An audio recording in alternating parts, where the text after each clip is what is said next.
la zone aéro. Eh bien, take-off. Press 7. 8 knots. Ça prend pas de temps au bon temps, de temps au temps, il y a 0 gaucher, attendez. Eh bien, bonsoir, c'est monteur de la dans la France, en 2 ans.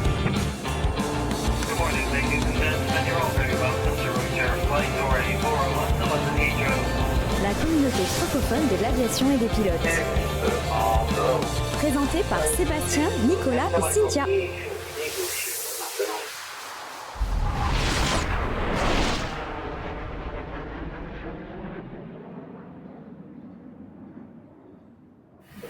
Et bonsoir à toutes et à tous, soyez les bienvenus dans l'émission.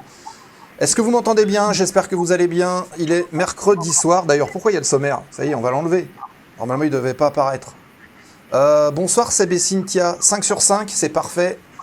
Merci à toutes et tous. Bienvenue dans la zone, le studio. Vince est là. Vince qui vient de passer VIP. Son excellent. Sigilum, merci beaucoup pour vos retours. Julo, 5 sur 5. Merci. Merci à toutes et tous. Y a du monde déjà, hein. Bonsoir à toutes et tous, bienvenue. Salut Cynthia, tu nous entends bien? Salut Seb. Ouais, et toi, tu m'entends? Bah c'est Vous parfait. m'entendez tous? Je pense que le chat Parfait. t'entend aussi. Ils vont nous confirmer, mais normalement il n'y a pas de raison. Est-ce que vous entendez bien Cynthia? C'est parfait? Il y a la fine équipe habituelle. Ouais, normalement ça doit être bon, hein. Parfait, parfait nous dit Vince, donc c'est parfait. Parfait, Cynthia, impeccable. impec. Nickel. Bon, soyez les bienvenus. Bon, tant qu'on est dans les petits messages perso, oui Vince, je t'ai envoyé un petit truc, tu m'as pas fait de retour. Tu vois, je profite de l'émission pour dialoguer. C'est beau, hein, on est dans la technologie 2.0. Hein. Qu'est-ce que je voulais dire encore? Oui, alors cette émission, elle a failli pas avoir eu lieu.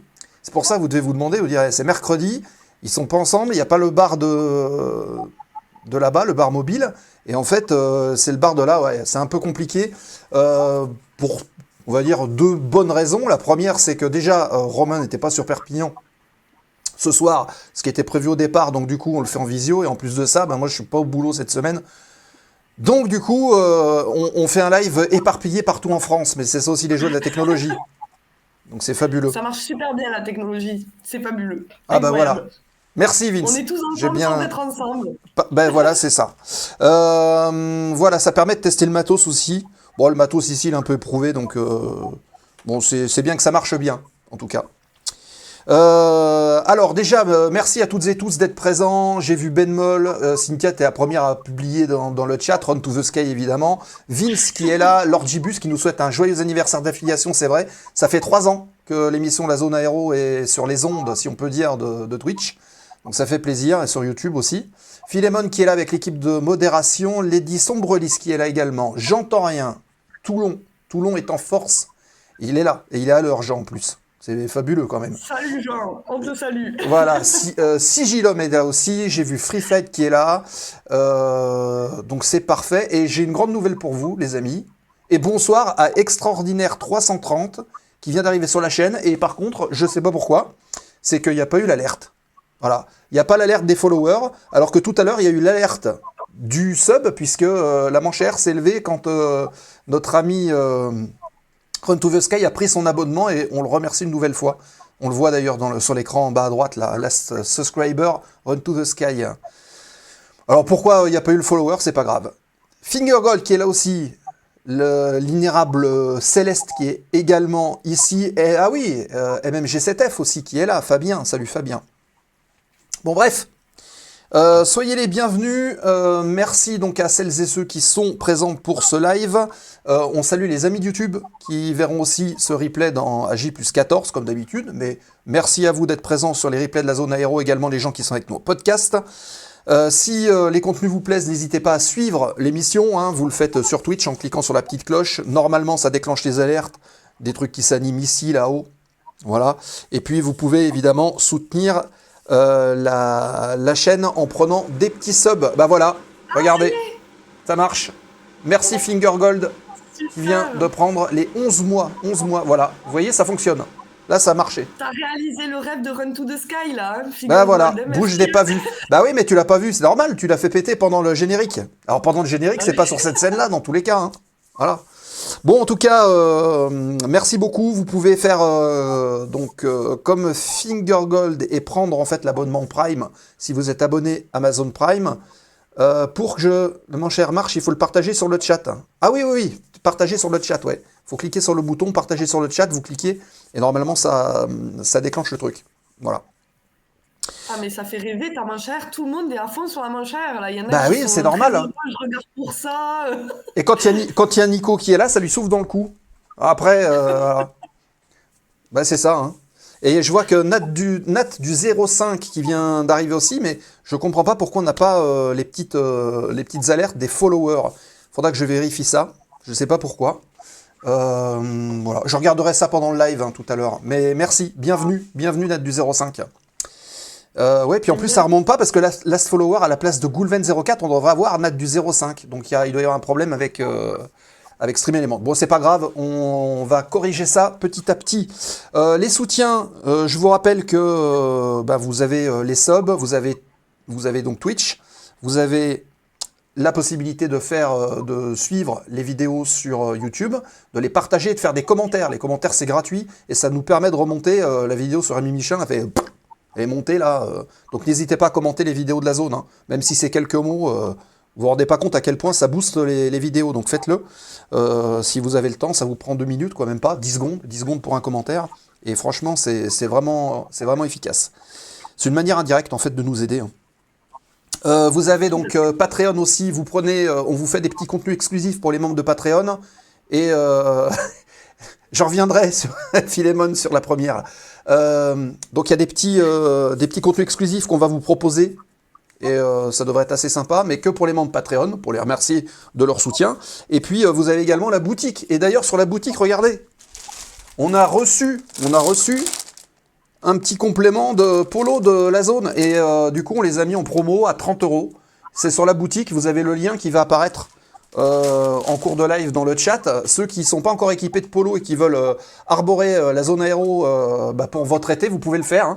On n'en a rentré pas beaucoup, il n'y en a pas beaucoup, donc on a mis à jour les stocks dans la boutique, mais vous pouvez les commander et on vous les envoie.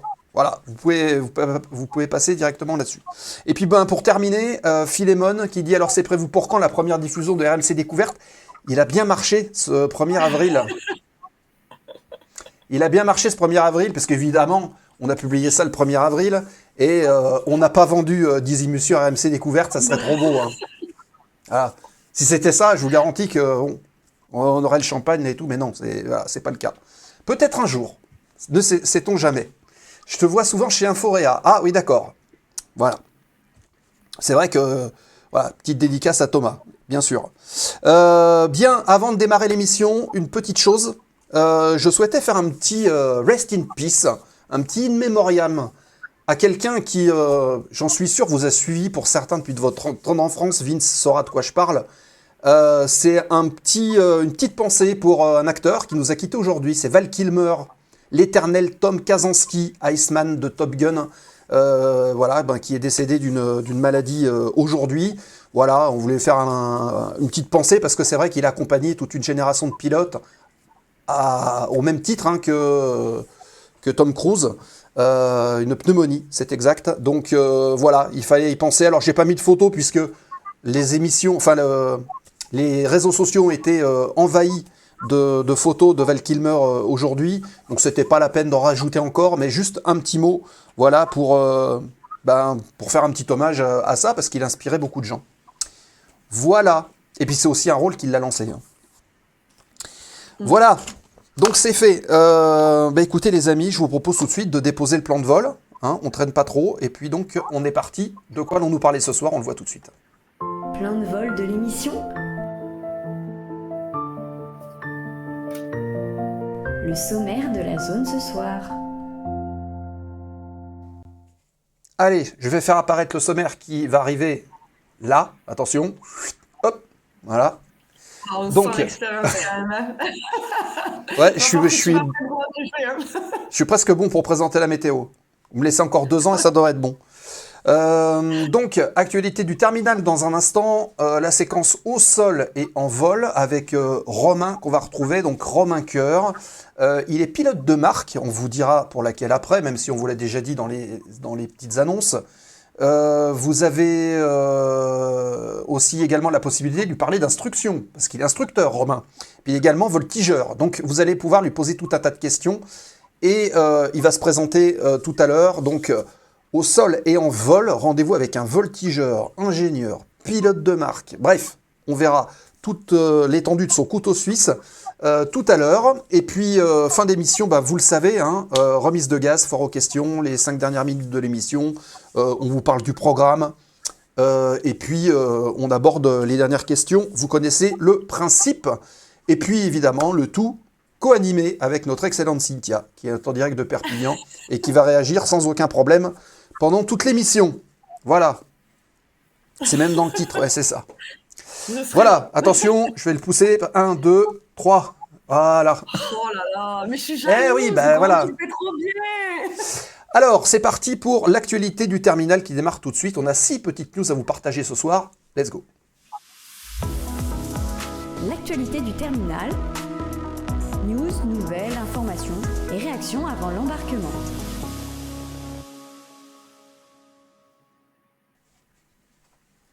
J'en connais eu qui va être une pilote de marque pour Cochonou. Alors, on veut des noms. G.I. Joe. Je pense que ça chambre. Ouais, ça change. On démarre par une spirale infernale, et c'est toi qui t'y colle, Cynthia, pour démarrer. C'est quoi ce truc-là? Alors, qu'est-ce que c'est? Alors, moi, j'aimerais bien avoir votre avis dans le chat. Qu'est-ce que ça pourrait être, cette spirale? Parce que c'est quand même assez surprenant. Et non, ce n'est pas un phénomène paranormal. Je préfère le dire avant qu'on commence à me parler de fantômes, d'extraterrestres, de je ne sais quoi. Non, non. Alors, vidange de réservoir, oui, on s'en rapproche, tout à fait. C'est à peu près ça. Ça a été vu le 24 mars 2025, à 21h. Une pub pour Safran à l'envers, il dit Fabien. Le bat de signal, c'est Lady Sambrelis qui vient de remporter le concours. Le bat de signal, c'est fabuleux ça. Ah, incroyable. Alors, du coup, c'est une fusée de Falcon X, de SpaceX, pardon, le Falcon 9, qui, du coup, s'est envolé, donc le 24 mars 2025, et à très haute altitude, en fait, la perte de carburant, la libération de carburant a créé cette forme de spirale, et qui a déjà été observée sur d'autres vols déjà de SpaceX. Donc, en effet, c'est bien une sorte de vidange de réservoir, si on peut appeler ça comme ça. Mais c'est le carburant libéré qui fait cette spirale assez particulière et qui est observable pas partout et pas tout le temps. D'accord. Ok. Donc, c'est encore un sujet d'espace finalement. Ah plus. Oui, je suis très portée sur l'espace. Ah oui, en ce moment, dis donc. Donc, ok, donc si vous l'avez vu, bah vous... Alors, je me dis, il ne faut pas oublier, c'est aérospatial. Oui, donc, très bien. Il y a de l'aéro et un peu de spatial. Là, c'était en France. Et là, c'était en France. Ça a été observé dans l'Ain par une dame qui a fait une vidéo de cette petite spirale qu'on peut observer du coup sur les réseaux sociaux, sur Internet. On peut avoir la vidéo complète de cette spirale. Voilà. Elle n'avait pas appelé Batman. On peut le dire. Non. L'Europe de l'Ouest. Ok. Très bien. Alors, ça, c'était la première news. Deuxième news. Regardez bien, c'est un petit incident qui s'est passé aujourd'hui même. Non, c'est pas aujourd'hui, c'était, on est le 2, c'était avant-hier, le 31 mars. 31 mars, à l'aéroport de Paris-Orly, c'est un véhicule d'entretien qui a percuté un Airbus A320 d'EasyJet. Il était vide, hein, l'avion, vide de passagers, vide d'équipage, après que son conducteur ait perdu le contrôle à la suite d'un malaise. Voilà, donc il a fait un malaise et il est venu s'encastrer sous l'avion. L'incident, donc, qui a été confirmé par le groupe Aéroport de Paris, n'a causé aucun blessé, mais a entraîné l'annulation du vol pour Rome, qui obligeait les passagers à attendre le vol suivant, évidemment. Et bien que rares, des accidents entre véhicules terrestres et avions peuvent provoquer d'ailleurs des dégâts importants, puisqu'un an plus tôt, c'est un Airbus A380 d'Emirates qui avait subi de lourds dommages à Moscou après une collision avec un camion, qui avait nécessité plusieurs jours de réparation à Dubaï. Donc comme quoi il faut toujours être vigilant, et il y a aussi des normes de sécurité importantes qui sont prévues pour le personnel qui est au sol et qui intervient évidemment autour des avions. Voilà. Malaise à cause des vapeurs de carburant, ben ça on ne le sait pas. Il y a une enquête qui est en cours et je pense que peut-être qu'ils l'aborderont dans la partie sécurité, justement. Pas de blessés, c'est le plus important, c'est le cas. Ouais. Oui. Voilà. Tout à Donc là, fait, quand ouais. on voit le camion comme il est enfoncé, on se dit que sous l'avion, ça doit être à peu près pareil, donc on se doute bien qu'il va y avoir des problèmes.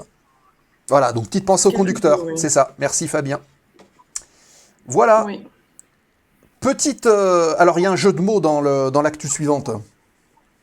Eh oui, Aster X. Vous l'avez tous, hein, j'espère. Donc c'est une mission, et je suis encore portée sur le spatial, encore une fois. Donc c'est une mission qui a été en fait créée il y a 6 ans, c'est par le commandement de l'espace. Et en fait, elle a installé depuis peu ses propres bâtiments à Toulouse. Donc vous imaginez bien que je suis très heureuse que ce soit à Toulouse, le pays de l'aéronautique, mon petit pays à moi. Et donc, cette mission, elle a accueilli, donc ces dernières semaines, elle a accueilli pendant 10 jours plus de 200 civils et militaires de 13 pays différents. Donc au CNES, le CNES qui est le Centre National d'Études Spatiales à Toulouse. Et ils ont donc ces 13 pays, donc il y a quand même USA, Roumanie, Italie, Japon, Royaume-Uni, Belgique, Espagne, Portugal, Australie, Corée du Sud, Allemagne, Canada, Autriche et Pologne. Et ils ont tous travaillé ensemble, c'est quand même beau, hein, pour travailler sur 23 événements spatiaux qui pourraient se produire, des guerres, des conflits spatiaux. Et donc, il y aurait à peu près 4000 objets qui auraient été étudiés, possiblement qui auraient pu créer des conflits, et 14 types de menaces qui ont été travaillées pour en fait pallier à la paix spatiale et à tout événement indésirable spatial qui pourrait se produire. D'accord. Voilà. Ok. Bah, décidément, nous dit Vince, bah oui, parce que la partie B de ce plan-là, c'est on prend Vince, on le met dans un vaisseau spatial, on l'envoie pour intercepter. Donc Vince qui était là la semaine dernière. Ça doit être ça, hein. Eh bien, écoute, il y a quand même des industries qui ont travaillé avec eux. Il y a quand même eu Safran, il y a eu Exotrail, Christotech, Ariane Group. Donc, Vince, tu as une chance de pouvoir partir avec eux. Il y a quand même les navettes aussi qui ont été étudiées avec eux sur ces différentes missions. On pourra faire coucou à Pesquet en passant, côté du vaisseau, ce serait drôle. Ok, on enchaîne. On dit des bêtises. Oh là là. Il doit y avoir un rapport avec le missile Aster, je suppose, demande Philémon. Alors, je n'en ai aucune idée. Ok, bah voilà. Peut-être.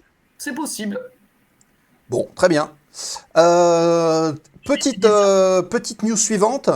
Alors, on est où, à votre avis? Voilà, c'est la question.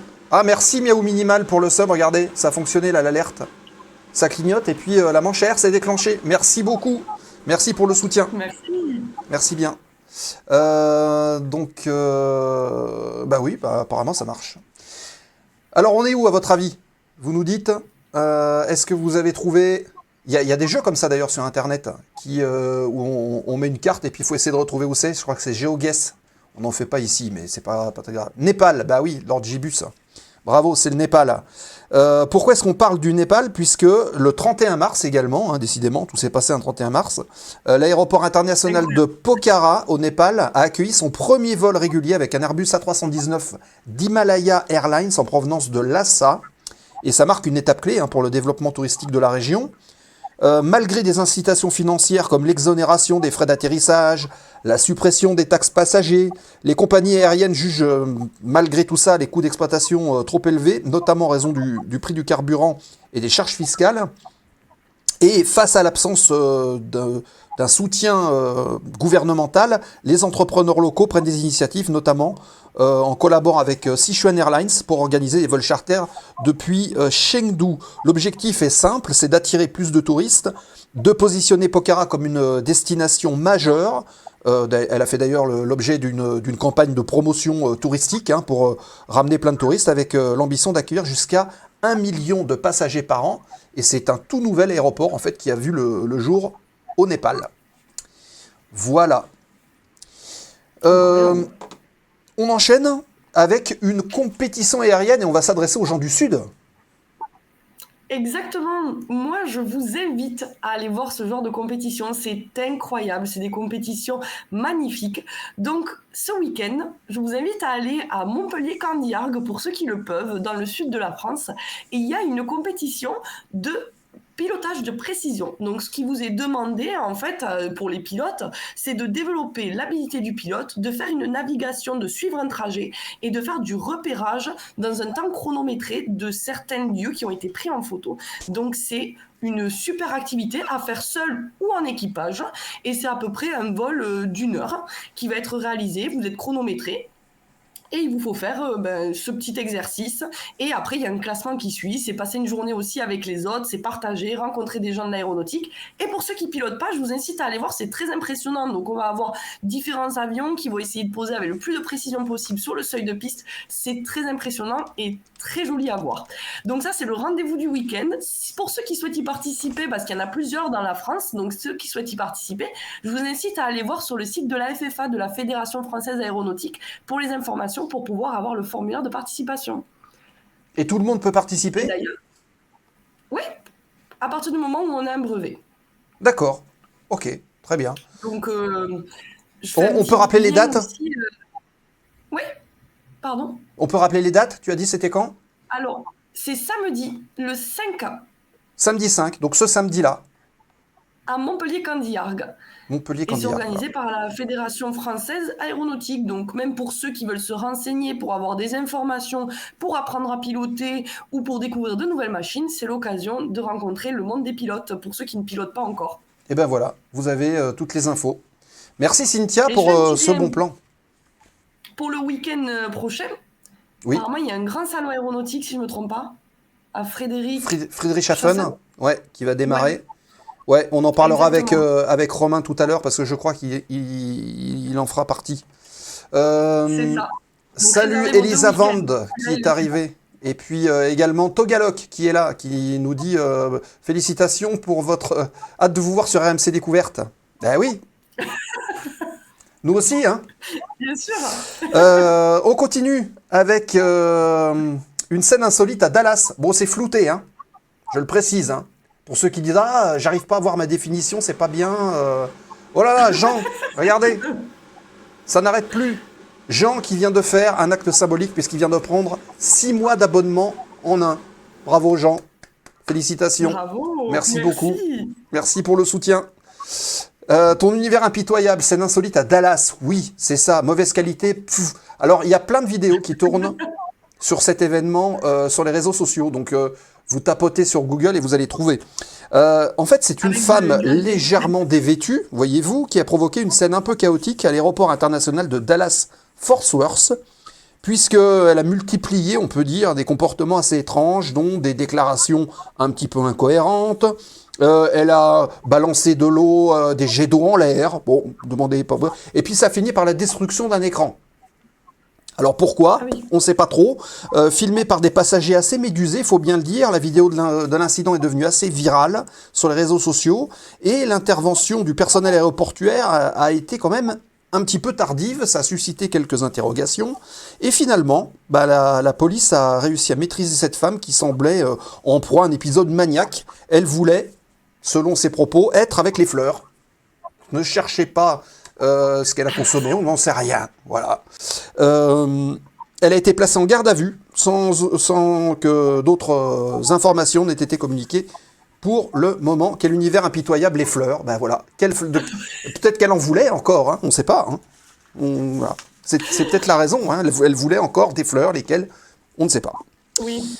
Elle a peut-être pas. Il y avait peut-être la racine avec elle. Il y avait pas que la fleur, oui, il ne devait pas y avoir que la fleur. Mais bon, bref, elle voyait aussi la musique avec son nez. C'est fort possible. C'est fort possible. Voilà. Bien, du coup, il y a Togalok qui va dire « Oh là là, si je vais à Dallas, on va se méfier des fleurs. C'est pas impossible. » Alors, on a fini les actus, les amis. Dans quelques instants, on va basculer sur la rubrique de ce soir. Qu'est-ce qu'un pilote de marque ? Qu'est-ce qu'un pilote d'essai ? On va peut-être parler des deux. Qu'est-ce que... alors, à Voltige, on en a déjà parlé quelques fois, mais en quoi c'est en lien ? Et puis, en quoi c'est au lien aussi peut-être avec l'instruction. Bref, on va essayer de dérouiller, déverrouiller, dérouler tout ça avec Romain, qui est notre invité de ce soir. La séquence, c'est au sol et en vol. Et je vous propose de le retrouver tout de suite dans la zone aéro. C'est l'émission de ce soir avec Romain Coeur qui est avec nous, qu'on retrouve tout de suite. Au sol et en vol, voici le thème de l'émission du jour. Et on va retrouver Romain. Regardez, il est là, ça marche, c'est fabuleux. Bonsoir Romain. Et bonsoir Sébastien, bonsoir Cynthia. Comment ça va ? Bonsoir Romain, bienvenue. Ça va très bien, merci. Eh ben écoute, on t'entend bien, c'est parfait, c'est quand même fabuleux. Bonsoir Romain, cher voisin, nous dit Fabien, parce que je crois qu'il est de Toulouse aussi. C'est ça, ouais, je suis basé à Toulouse. Voilà. Romain, merci de ta présence. Alors c'est vrai qu'au départ, on devait faire cette émission in situ, on devait se retrouver à 3. On avait dit qu'on finirait avec une petite soirée en cuir, mais finalement, ça se fait pas. On va être... on va être obligé de faire une soirée normale et en visio, voilà. Sinon, on va se filer nos virus et ça, c'est pas très bien. Non, blague à part, ce que je te propose, Romain, c'est de commencer avec une petite minute de présentation, comme on fait d'habitude.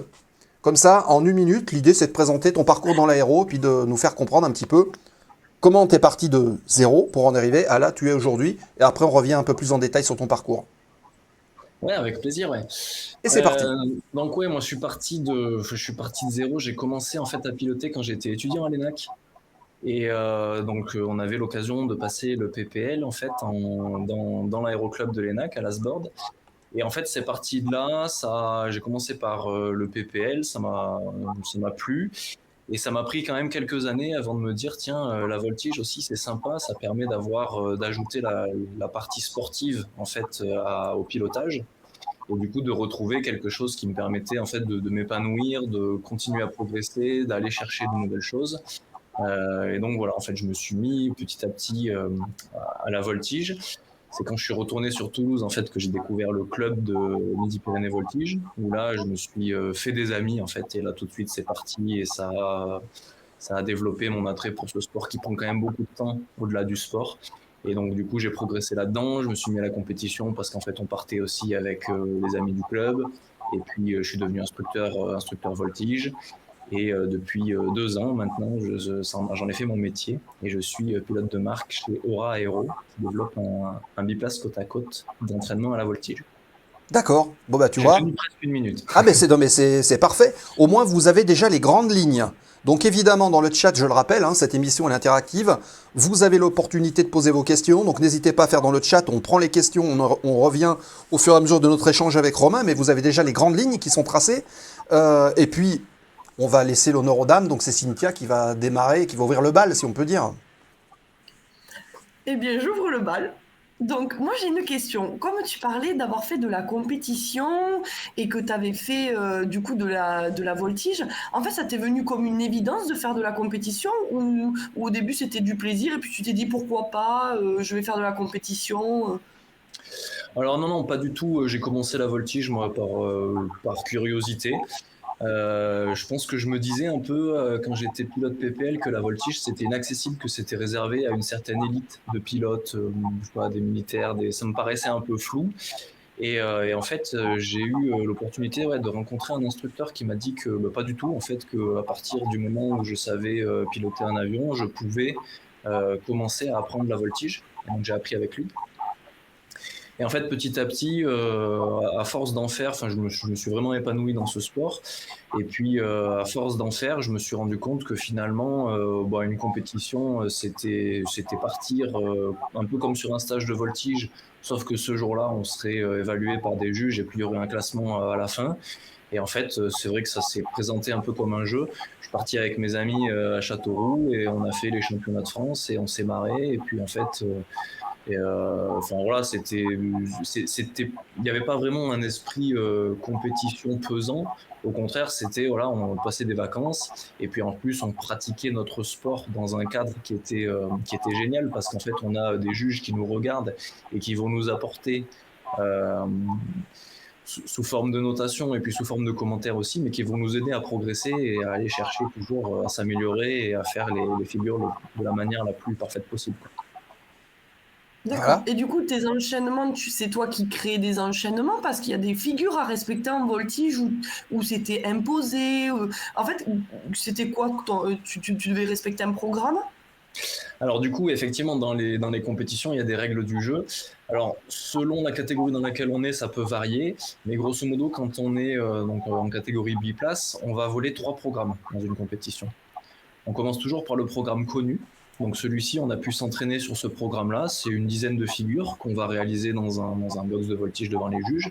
Mais sur les sur lesquels, en gros, la fédération nous donne ces 10 figures au mois de décembre, janvier. Et donc, on a toute l'année, jusqu'aux compétitions qui sont générales en été, pour s'entraîner à réaliser ce programme-là. Ça, c'est le premier programme en fait de la compétition. Une fois que ce programme est fini, le soir, les juges nous donnent un programme qu'on appelle le programme inconnu, donc on n'a jamais volé, qu'on découvre le soir et qu'on va voler pour la première fois le lendemain devant des juges. Donc là, en général, c'est là où les écarts se creusent Un peu plus dur. entre les pilotes. Voilà, c'est assez compliqué parce que du coup, c'est des programmes on va découvrir.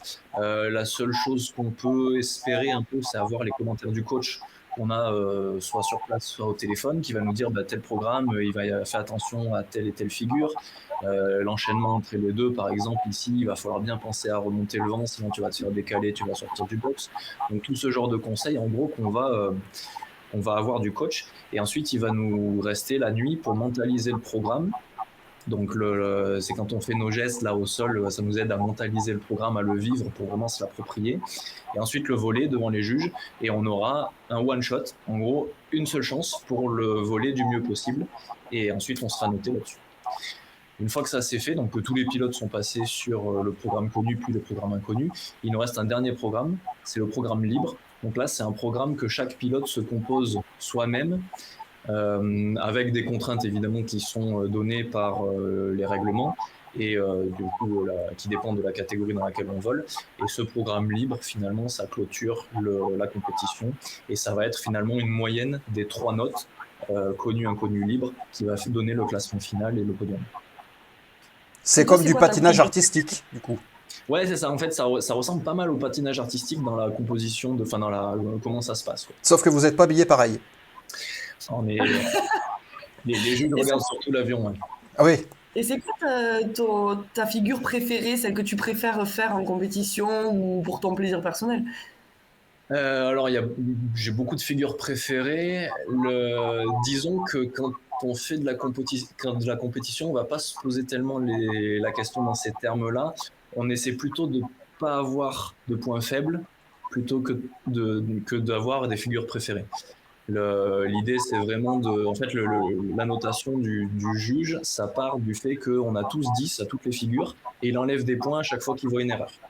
Et donc, il en enlève pas mal. Et donc, l'idée, c'est comme les dictées quand on était petit. Ouais, c'est ça. C'est ça. Et alors, comment la voltige, est-ce que la voltige t'a amené à devenir pilote de marque ou pas du tout? Oui, bien sûr. En fait, c'est ça. C'est le fait que je sois pilote de voltige et que j'ai fait aussi pas mal d'instructions et que je sois beaucoup impliqué dans le club de Midi-Pyrénées Voltige qui fait qu'à un moment donné, Aura Aero cherchait un pilote pour représenter la marque. Et donc, c'est-à-dire faire voler un avion de voltige, donc le biplace côte à côte, l'intégrale, et qui a fait qu'ils m'ont proposé de devenir pilote de marque chez eux. On va en parler un peu tout à l'heure de la page Aura Aero, qui était d'ailleurs, on en a parlé sur cette chaîne, victime quelque part du développement du premier avion. On pourra peut-être en reparler tout à l'heure, puisque c'est un avion de voltige, évidemment. Hein. Comme ça, en plus, on verra que ça fait partie des étapes aussi du développement, qu'on tire toujours des expériences de ce qui s'est passé, que ce soit en bon, en moins bon, etc. etc. J'ai quelques petites questions qui concerne notamment la voltige. Avec cette première question, cette double question, c'est J'entends rien qui demande, donc tu es passé directement du PPL à la voltige ou tu as fait un CPL au passage? Non, je suis passé directement du PPL à la voltige. Aujourd'hui, ce qui est demandé, c'est d'avoir à peu près une 40aine d'heures de vol de commandant de bord avant de commencer la voltige. La voltige, ça peut tout à fait se réaliser sur un PPL. Il n'y a pas du tout besoin d'être pilote pro pour faire de la voltige. Ça reste une discipline sportive.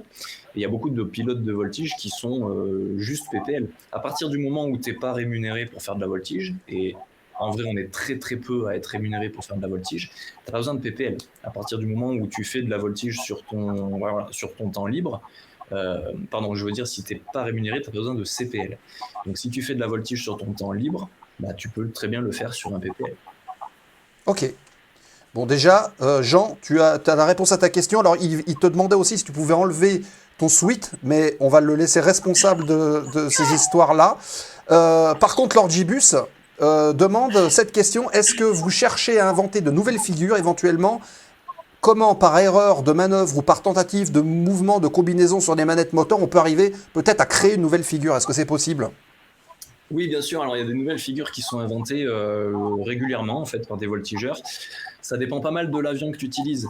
Et notamment, quand tu utilises un prototype, les Américains, ils sont bons pour faire ça. Eux, ils ont la réglementation pour utiliser des avions expérimentaux. Et du coup, si tu as un avion où tu vas changer le couple du moteur, on parle beaucoup de figures gyroscopiques, donc où tu vas utiliser le couple du moteur et de l'hélice pour entraîner ton avion autour de l'hélice et faire des figures qui vont tourner autour comme ça. Et donc ça, c'est des figures. Alors ça, c'est encore une autre discipline que j'ai pas encore abordée, qui se fait beaucoup au niveau des compétitions internationales. C'est ce qu'ils appellent le libre intégral ou le freestyle en anglais. Et du coup, là, l'idée, c'est vraiment d'inventer des figures. Et on va pouvoir, à partir d'un certain niveau, évidemment, commencer à créer, à être vraiment des créateurs de figures. D'accord. Ok. Cette question un petit peu technique de Lady Sombrelis qui dit quels sont les critères de notation en voltige? Sur quoi les juges se basent pour dire c'est bien ou pas bien? Ou retirer des points? Alors, il y a beaucoup de critères. Il y a donc le règlement, ça tient sur un bon gros pavé avec pas mal de pages. Pour donner un exemple, tu vas avoir des figures où, par exemple, quand tu as des tonneaux, tu as un tonneau vertical, par exemple, et tu dois faire 2 facettes. Donc là, tu fais un 2 de quart. Si tu dépasses de 5 degrés, déjà, tu perds des points. Donc il faut être très très précis en fait, c'est vraiment un jeu de précision la voltige. C'est-à-dire qu'en plus on a des avions évidemment qui sont très performants. Donc sur l'avion sur lequel je vole aujourd'hui, il a un taux de roulis de 420 degrés secondes. Et donc les juges vont s'attendre à ce qu'on soit précis à 5 degrés près sur nos secteurs. Ouais. D'accord. Alors à la distance où ils sont, ils arrivent à voir les 5 degrés quand même. Ouais, ils sont très bons. Disons qu'on pas. Ça se trouve, d'ailleurs, les juges de voltige sont des anciens voltigeurs eux-mêmes? Alors parfois, ouais, mais pas forcément. C'est pas forcément nécessaire d'être ancien voltigeur pour être juge de voltige. Il faut effectivement avoir un bon œil. Et puis après, voilà, il faut appliquer des critères de notation de la manière la plus objective possible. Normalement, les programmes sont anonymes. Normalement, les programmes sont anonymes, je veux dire. Donc, le juge reçoit en fait un programme. Il ne sait pas quel pilote va le voler. D'accord. Et donc, après, on a tout un panel de critères de notation. Il faut que la verticale soit bien verticale. Il faut que les paliers soient bien droits. Il faut que, quand on a des marquages, il faut que le marquage soit vu. Il faut qu'il dure un certain nombre de temps. Et puis après, on a des critères qui vont dépendre des figures. Si on fait une boucle, par exemple, il faut que la boucle soit ronde. D'accord. Si tu fais une cloche, donc c'est la figure où l'avion va reculer un peu sur sa queue et ensuite va descendre, il faut qu'il recule d'au moins un demi-fuselage. Sinon, Ah oui, c'est précis, ouais. Ouais, alors c'est hyper précis en fait, c'est tout cadencé comme ça, on sait exactement comment faire la figure parfaite, et puis on sait exactement combien de points on va perdre si on fait si on fait telle ou telle erreur dans la figure. Vous arrivez à vous auto-évaluer pendant le vol? C'est très difficile. On a vraiment besoin d'avoir quelqu'un au sol pour nous coacher.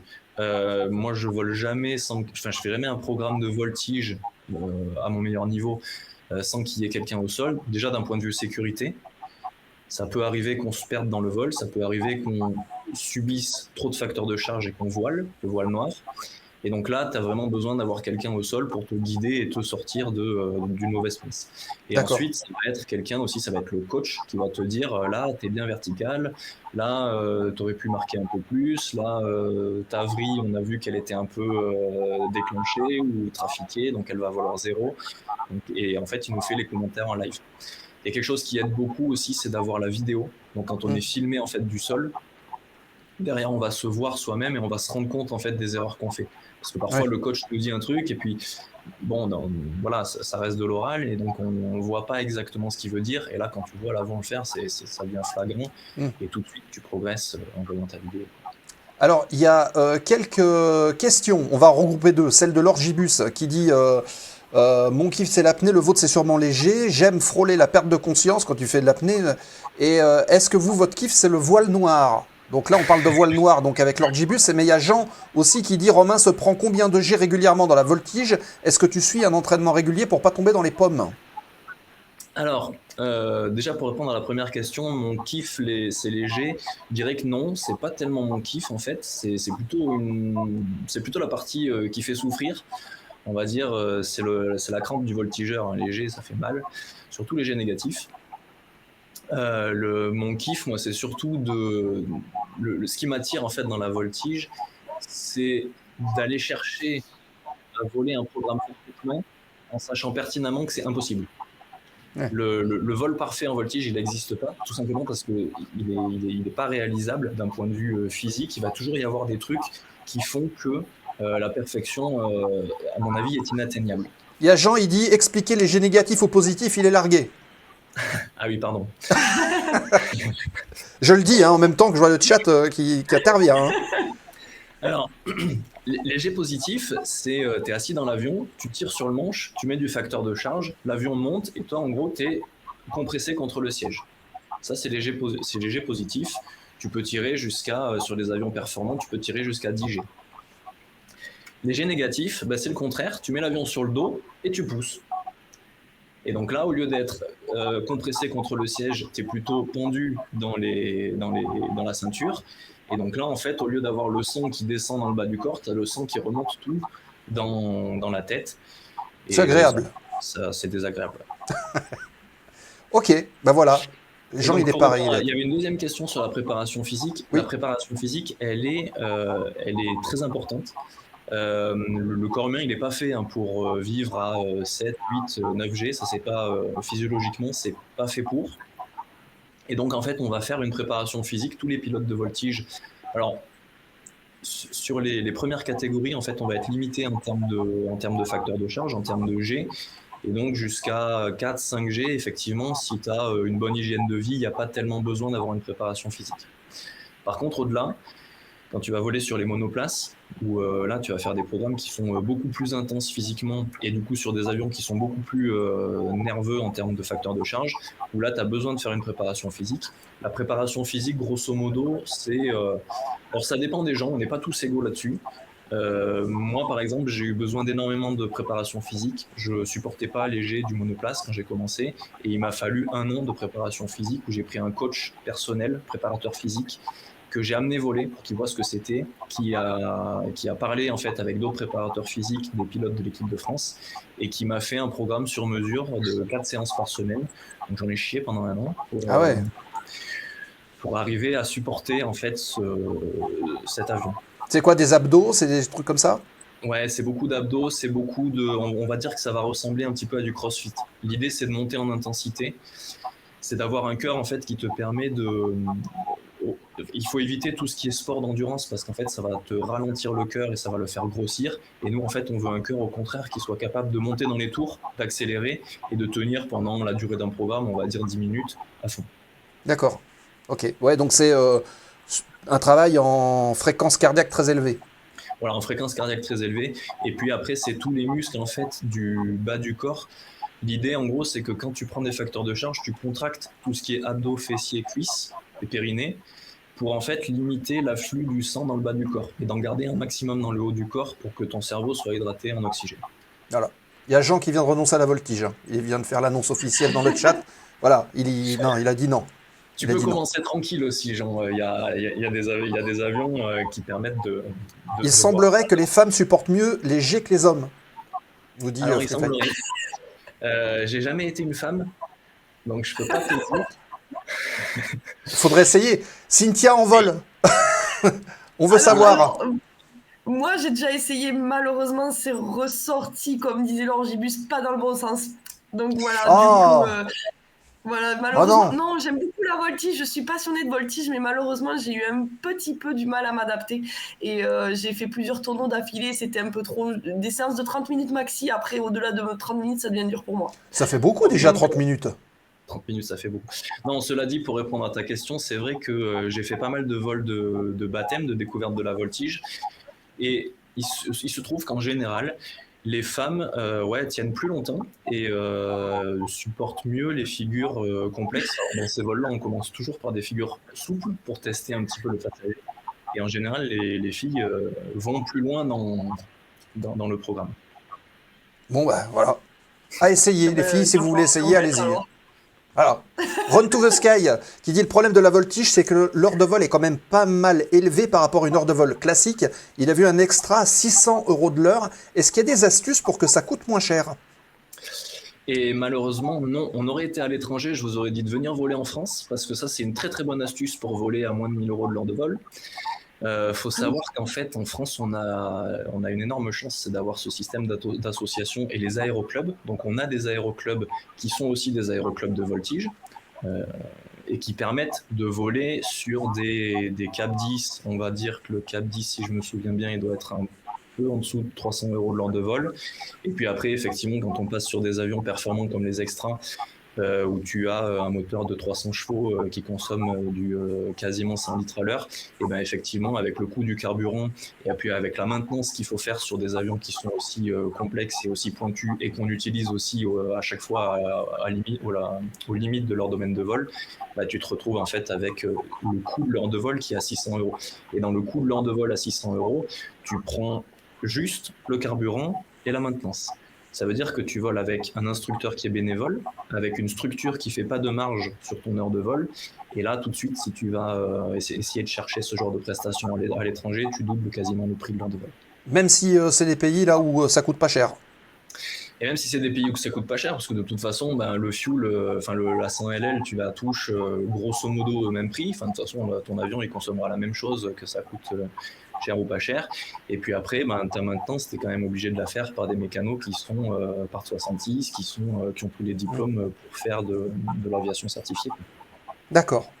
On continue de passer les quelques questions qui sont encore là. En patinage artistique, on note en retirant les points sur les erreurs, mais on ajoute aussi des points pour une réalisation exceptionnelle. Est-ce que c'est le cas en voltige?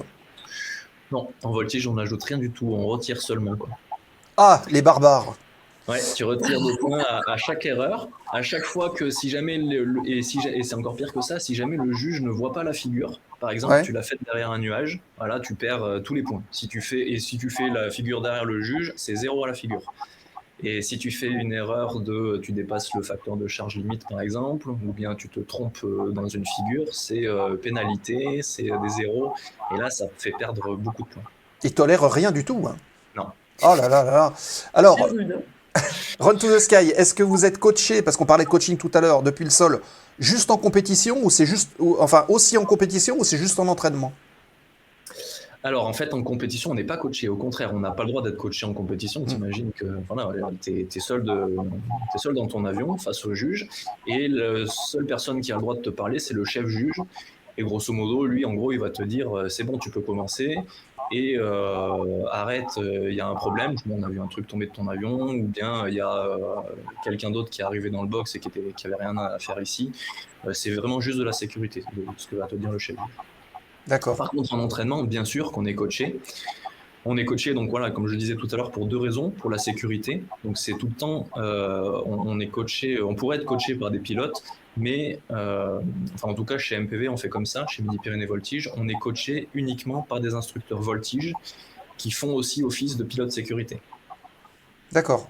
C'est-à-dire qu'ils sont capables, eux, de te sortir d'un truc où, je sais pas, tu t'es perdu dans une vrille, tu t'emmêles les pinceaux, machin, tu t'es mis en situation en danger. Bah, le pilote, le coach qui est au sol, il est aussi instructeur voltige et il va te dire exactement ce qu'il faut faire pour te sortir de la situation. D'accord. Et puis, accessoirement, il te file des conseils et parfois, on se fait un peu engueuler quand on fait des conneries. Ils perfectionnent. Les juges vous observent à l'œil ou aux jumelles, où ils ont un retour avec des appareils de mesure. Par exemple, pour l'histoire des 5 degrés, ça se fait juste à l'œil. Ouais, ça se fait juste à l'œil. En fait, ils n'ont pas de jumelles. Ils n'ont pas de... Alors si, depuis peu, ils ont quand même droit à la vidéo, mais qu'ils utilisent uniquement pour confirmer ou désaffirmer un hard zero. C'est-à-dire qu'en gros, il y a une figure il y a une erreur dans la figure. On a réalisé une autre figure que celle qui était demandée. Et alors parfois, c'est un peu délicat de savoir si c'est un tonneau déclenché ou un tonneau piloté. Et donc à ce moment-là, ils vont regarder la vidéo pour se mettre d'accord et pour dire oui, effectivement, là, il y a eu une erreur dans la figure, ou bien par exemple, il a mis une facette de trop. Si tu devais faire un tonneau à 8 facettes et que tu en fais 7, par exemple, bah, ça va tellement vite que des fois, c'est difficile de repérer ça. Et donc dans ce cas-là, ils vont avoir le droit, ils attendent la fin du programme, ils font une pause, ils vont voir la vidéo.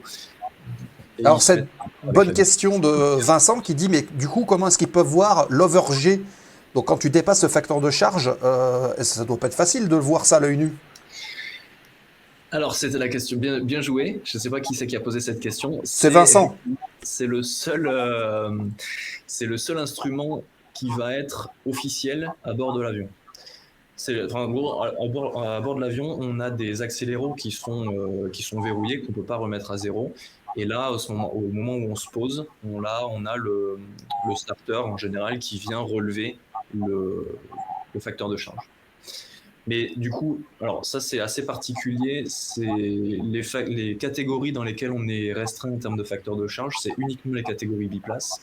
Et dans les catégories internationales, donc dans les catégories monoplace, on est plus limité en facteur de charge. Ouais.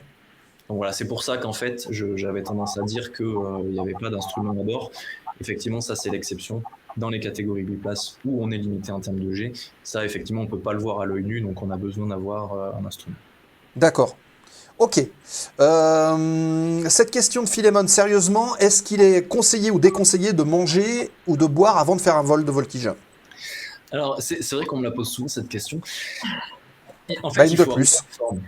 Il faut pas se dire je mange pas et du coup je m'affame et j'arrive crevé parce que du coup là c'est le meilleur moment pour se rendre malade.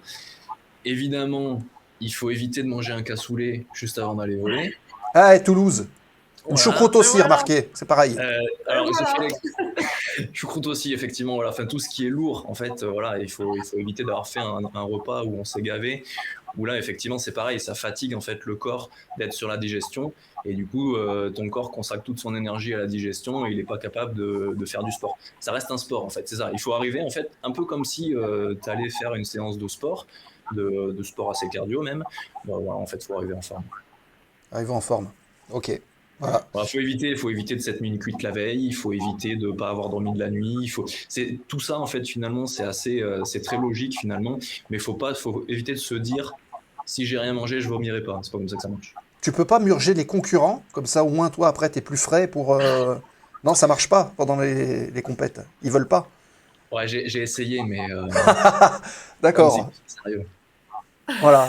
Il y a pourtant un dicton qui dit voler bien, voler plein. Non, mais pas pour ça. Ouais. Non. C'est pas pour ça. Cette question aussi, de toute façon, est-ce que c'est comme en aéromodélisme? Est-ce que vous avez un cadre limite à respecter pour rester devant les juges? Ouais, exactement. Donc ça s'appelle le box. On est donc en fait en voltige, le box il fait 1 km sur 1 km sur 1 km. Donc c'est un carré. Et qui est positionné en fait à 150 mètres devant les juges. Ouais. Voilà. Les juges voient un carré, et pour vous, c'est un cube, du coup, parce que... C'est un cube, ouais, c'est ça, Ouais. pardon, j'ai dit un carré, c'est un cube, ouais, évidemment, c'est un sport en 3 dimensions. Donc c'est un cube, si tu veux. Et alors après, dans ce cube, si tu dépasses du cube, tu vas avoir des pénalités. Par contre, l'idée, c'est vraiment de voler au milieu du cube, pile devant les juges. Bon, sauf qu'évidemment, c'est un avion, donc ça file d'un côté et de l'autre. Mais l'idée, c'est vraiment de voler au maximum dans un demi-box. Si tu dépasses ton demi-box, tout de suite, tu vas trouver des pilotes qui font mieux que toi et du coup, tu vas perdre des points sur la note de box. Ah, d'accord, il y a une note de boxe. Ah oui, pour ceux qui restent plus dedans. Ouais. Il faut faire de la voltige en hélico, comme ça au moins.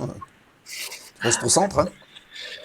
Hein. Est-ce que vous avez des lignes au sol pour repérer l'axe central de la boxe ou des figures centrales, par exemple? Ouais, il y a donc en fait, le box, il est matérialisé au sol par les coins.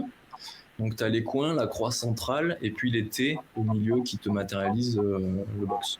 Ouais, donc après, il faut faire la parallaxe pour te repérer là où t'es, quoi. Ouais, c'est ça. Et puis alors après, évidemment, le problème, c'est que ça dépend aussi du terrain. Si tu as, je sais pas, une falaise, une rivière, tu peux pas forcément mettre ton marquage au sol. Si le propriétaire du champ, il a décidé qu'il voulait pas que tu mettes ton marquage au sol, tu peux pas le mettre. Donc parfois aussi, il va manquer des bouts de box. D'accord.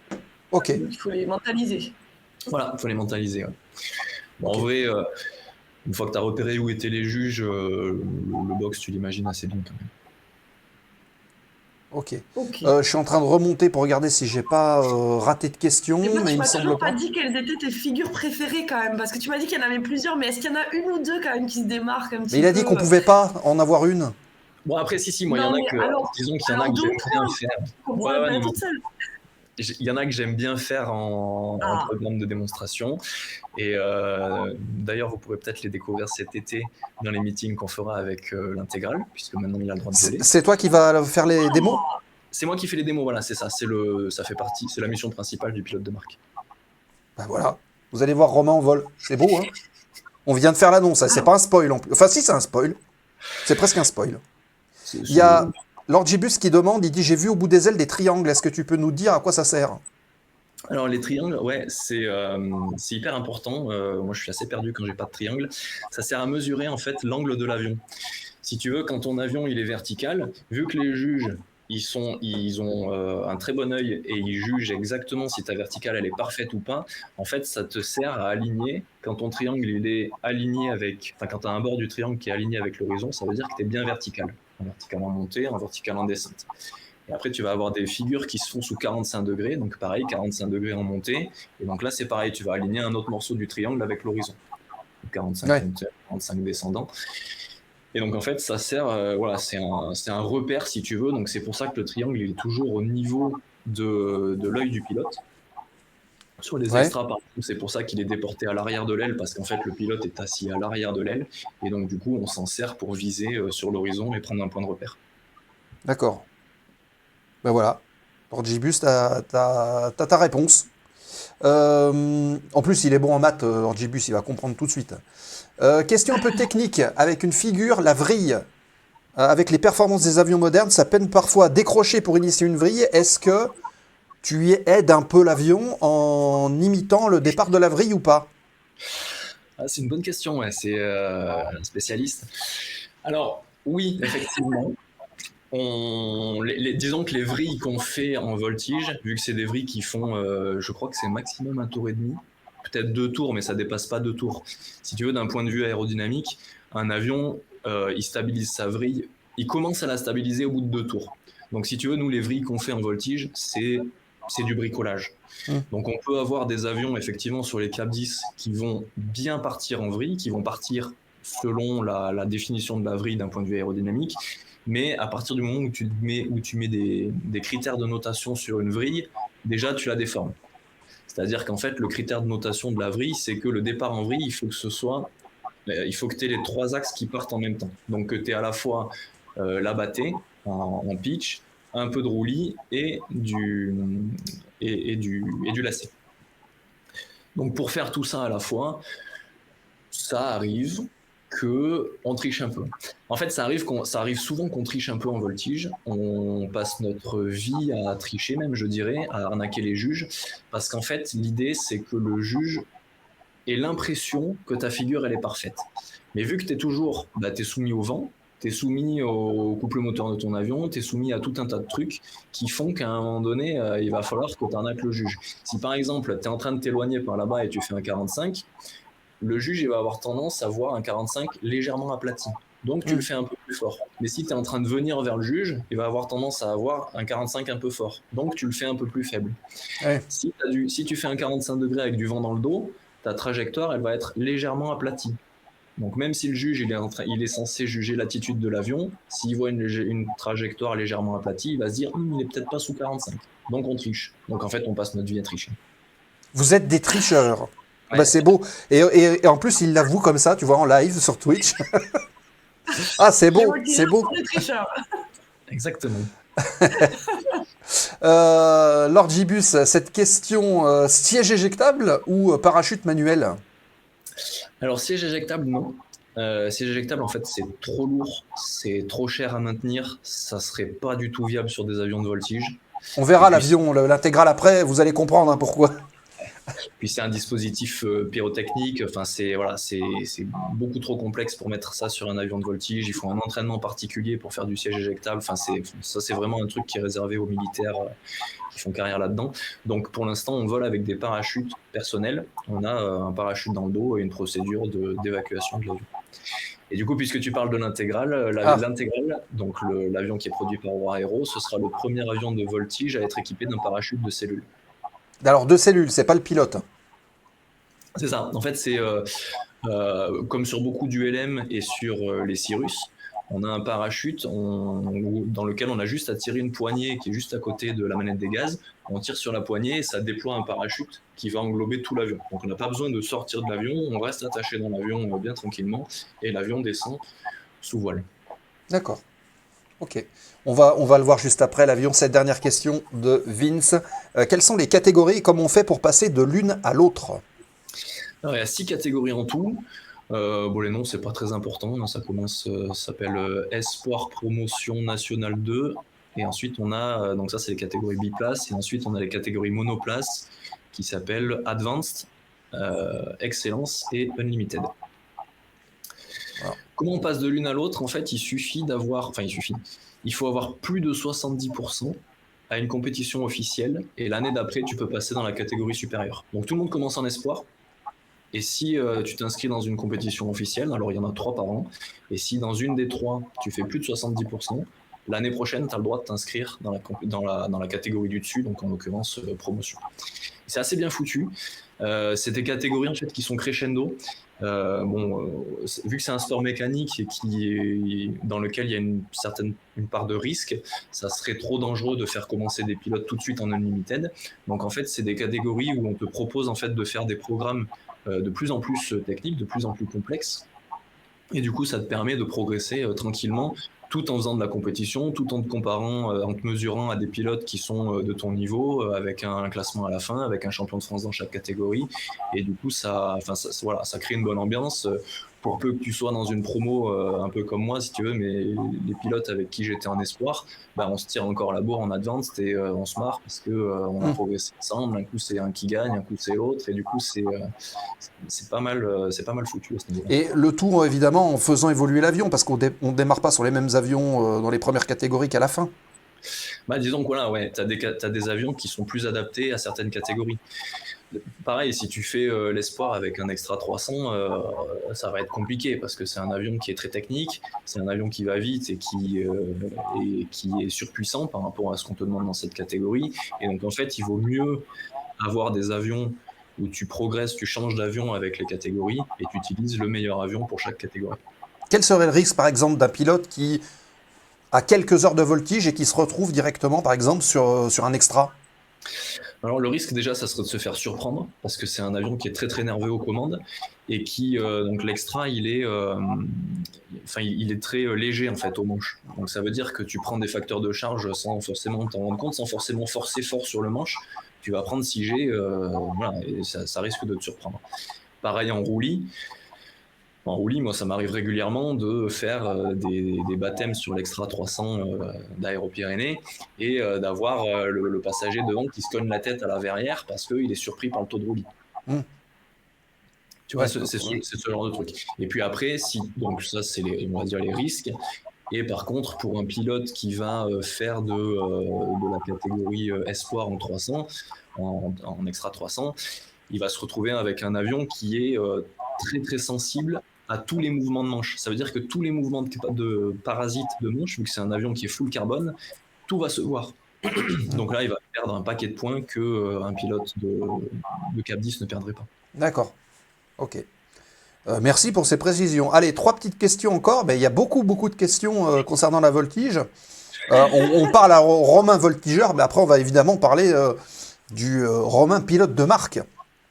Alors, on revient sur le parachute. Pour sauter en parachute, c'est quoi la procédure? Est-ce qu'il faut monter sur l'aile, se désangler pour tomber, passer sur le dos? Comment est-ce que vous êtes formé à ça? Alors, pardon. Alors, on est formé. Alors, effectivement, on n'est pas. C'est quelque chose qu'on ne va pas pratiquer, puisque ça voudrait dire qu'on perd l'avion. Oui. Donc, on est formé uniquement sur de la théorie. On est formé, nous, on essaie d'organiser chez MPV un briefing par an sur la sécurité parachute. Et souvent, ce qu'on fait, en fait, c'est qu'on fait intervenir des pilotes à qui c'est arrivé. C'est pas anodin, en fait, d'avoir un parachute en voltige. C'est arrivé à plusieurs personnes. Moi, je crois que j'en connais au moins 2. J'en connais au moins 2 si ce n'est plus, et le chef pilote d'MPV en connaît 7. Donc si tu veux, dans la communauté des voltigeurs, on en connaît tous qui ont dû évacuer un avion parce que les commandes de vol étaient pétées, parce que l'avion ne volait plus, et il a fallu à un moment donné s'en tirer. Alors effectivement, il y a plusieurs niveaux de briefing parachute. On va dire que voilà, le principal, c'est de se barrer de l'avion et de tirer sur la poignée.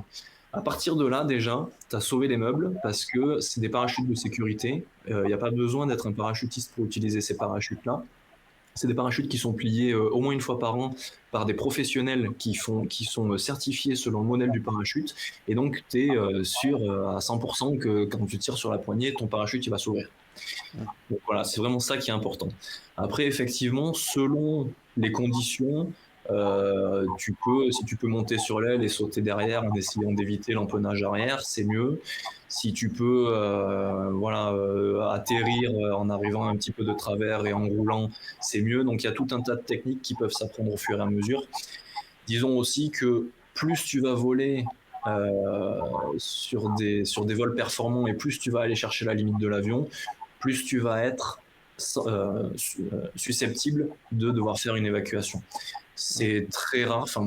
Par contre, je connais personne à qui c'est arrivé de devoir faire une évacuation dans un vol de découverte ou dans un vol de premier cycle ou quand tu n'es pas très avancé dans le voltige, quoi.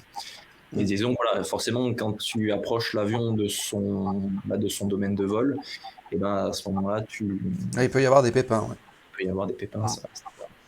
Ok. Jean qui posait cette question, et j'ai pas cliqué sur le bon bouton, donc ça vient de disparaître, mais ça y est, je l'ai retrouvé, donc je la fais réapparaître. Est-ce qu'on peut s'imposer en inventant de nouvelles figures, ou on doit se borner plutôt à faire celles existantes le mieux possible? Là, c'est plus sur la victoire, en fait, parce qu'on a déjà parlé de la conception de figures. Ouais. Alors, en compétition, il y a une seule catégorie dans laquelle tu inventes des figures, c'est le libre intégral. Et ça, en fait, aujourd'hui, c'est réservé aux pilotes d'Unlimited, donc d'élite, hein, en français, c'est la catégorie élite. Avant d'en arriver là, tu as toutes les autres catégories à parcourir, et du coup, je te conseille de plutôt bosser les figures de la Resti avant de se faire des nœuds au cerveau et d'inventer de nouvelles figures, quoi. Moi, je vais déjà conseiller à Jean de bosser son PPL. Avant toute chose. Voilà, comme ça, déjà, ça sera beaucoup mieux. Quels sont les prix en élite, nous demande Philémon. Les prix, qu'est-ce qu'on gagne quand on gagne un championnat élite? Est-ce que c'est ça, Philémon? Est-ce que tu peux nous dire pour l'Unlimited, dis-nous, Philémon, oui, est-ce que c'est ça ou pas? Et puis, avant de répondre à ta question, celle de Vince, est-ce que c'est pas plus compliqué la voltige en biplace côte à côte par rapport au monoplace ou en tandem pour les points de repère et la géométrie?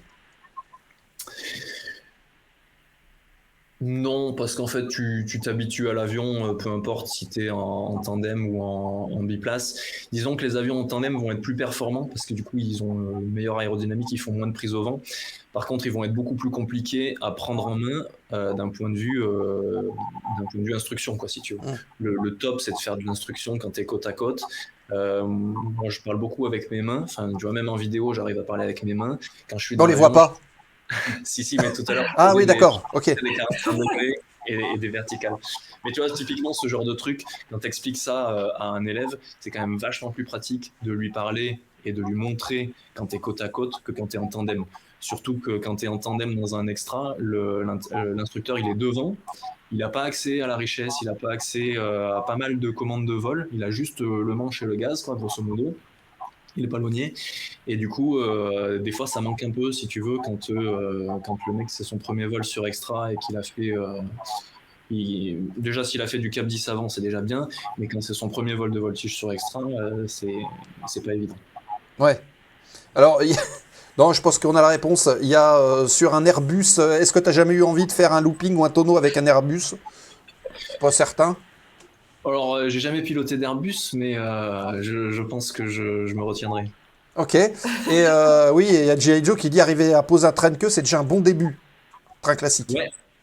Effectivement, c'est un bon début. Ce qu'on observe, c'était mon cas et c'est le cas de beaucoup de mes élèves, c'est qu'en fait, les pilotes, ils sont lâchables en voltige, mais ils savent pas poser l'avion. Donc, ils progressent plus vite en voltige qu'à poser un train classique. D'autant que le Cap 10, il n'est pas évident à poser pour un train classique. Donc effectivement, si tu as l'occasion de faire du train classique avant de commencer la voltige, c'est toujours ça de prix et je te conseille de le faire. Surtout qu'en plus, c'est une bonne expérience, c'est des avions très sympas, les trains classiques. Et c'est toujours une bonne expérience c'est une expérience qui est bonne à prendre d'un point de vue pilotage. Et ben voilà, c'est l'instructeur qui parle. Alors on va refermer, si vous le voulez bien, cette petite page voltige, et on va regarder si ça fonctionne. Je vais essayer de le basculer. Et puis Romain, tu vas pouvoir nous commenter normalement, si ça marche, les différentes photos qui vont apparaître. Alors juste avant, parce que là je crois qu'on t'a perdu.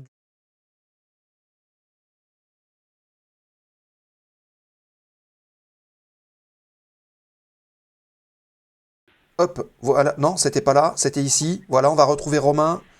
Ne bougez pas. Là, c'est tout rond. Là, normalement, et on devrait réentendre Romain, là. Ouais, là, tu m'entends là? Ouais, c'est bon, c'est revenu. Donc bon, alors, on passe à Voltige, à Aura, et puis du coup l'avion, le biplace côte à côte qui s'appelle l'Intégrale. Bon, ça parle toujours de Voltige puisque c'est quand même un avion de voltige. Je sais pas pourquoi je t'ai envoyé cette photo, là je suis en train de parler avec mes potes de MPV. Ah bah moi j'ai tout pris, hein. Moi tu m'as dit c'est les photos, j'ai pris les photos.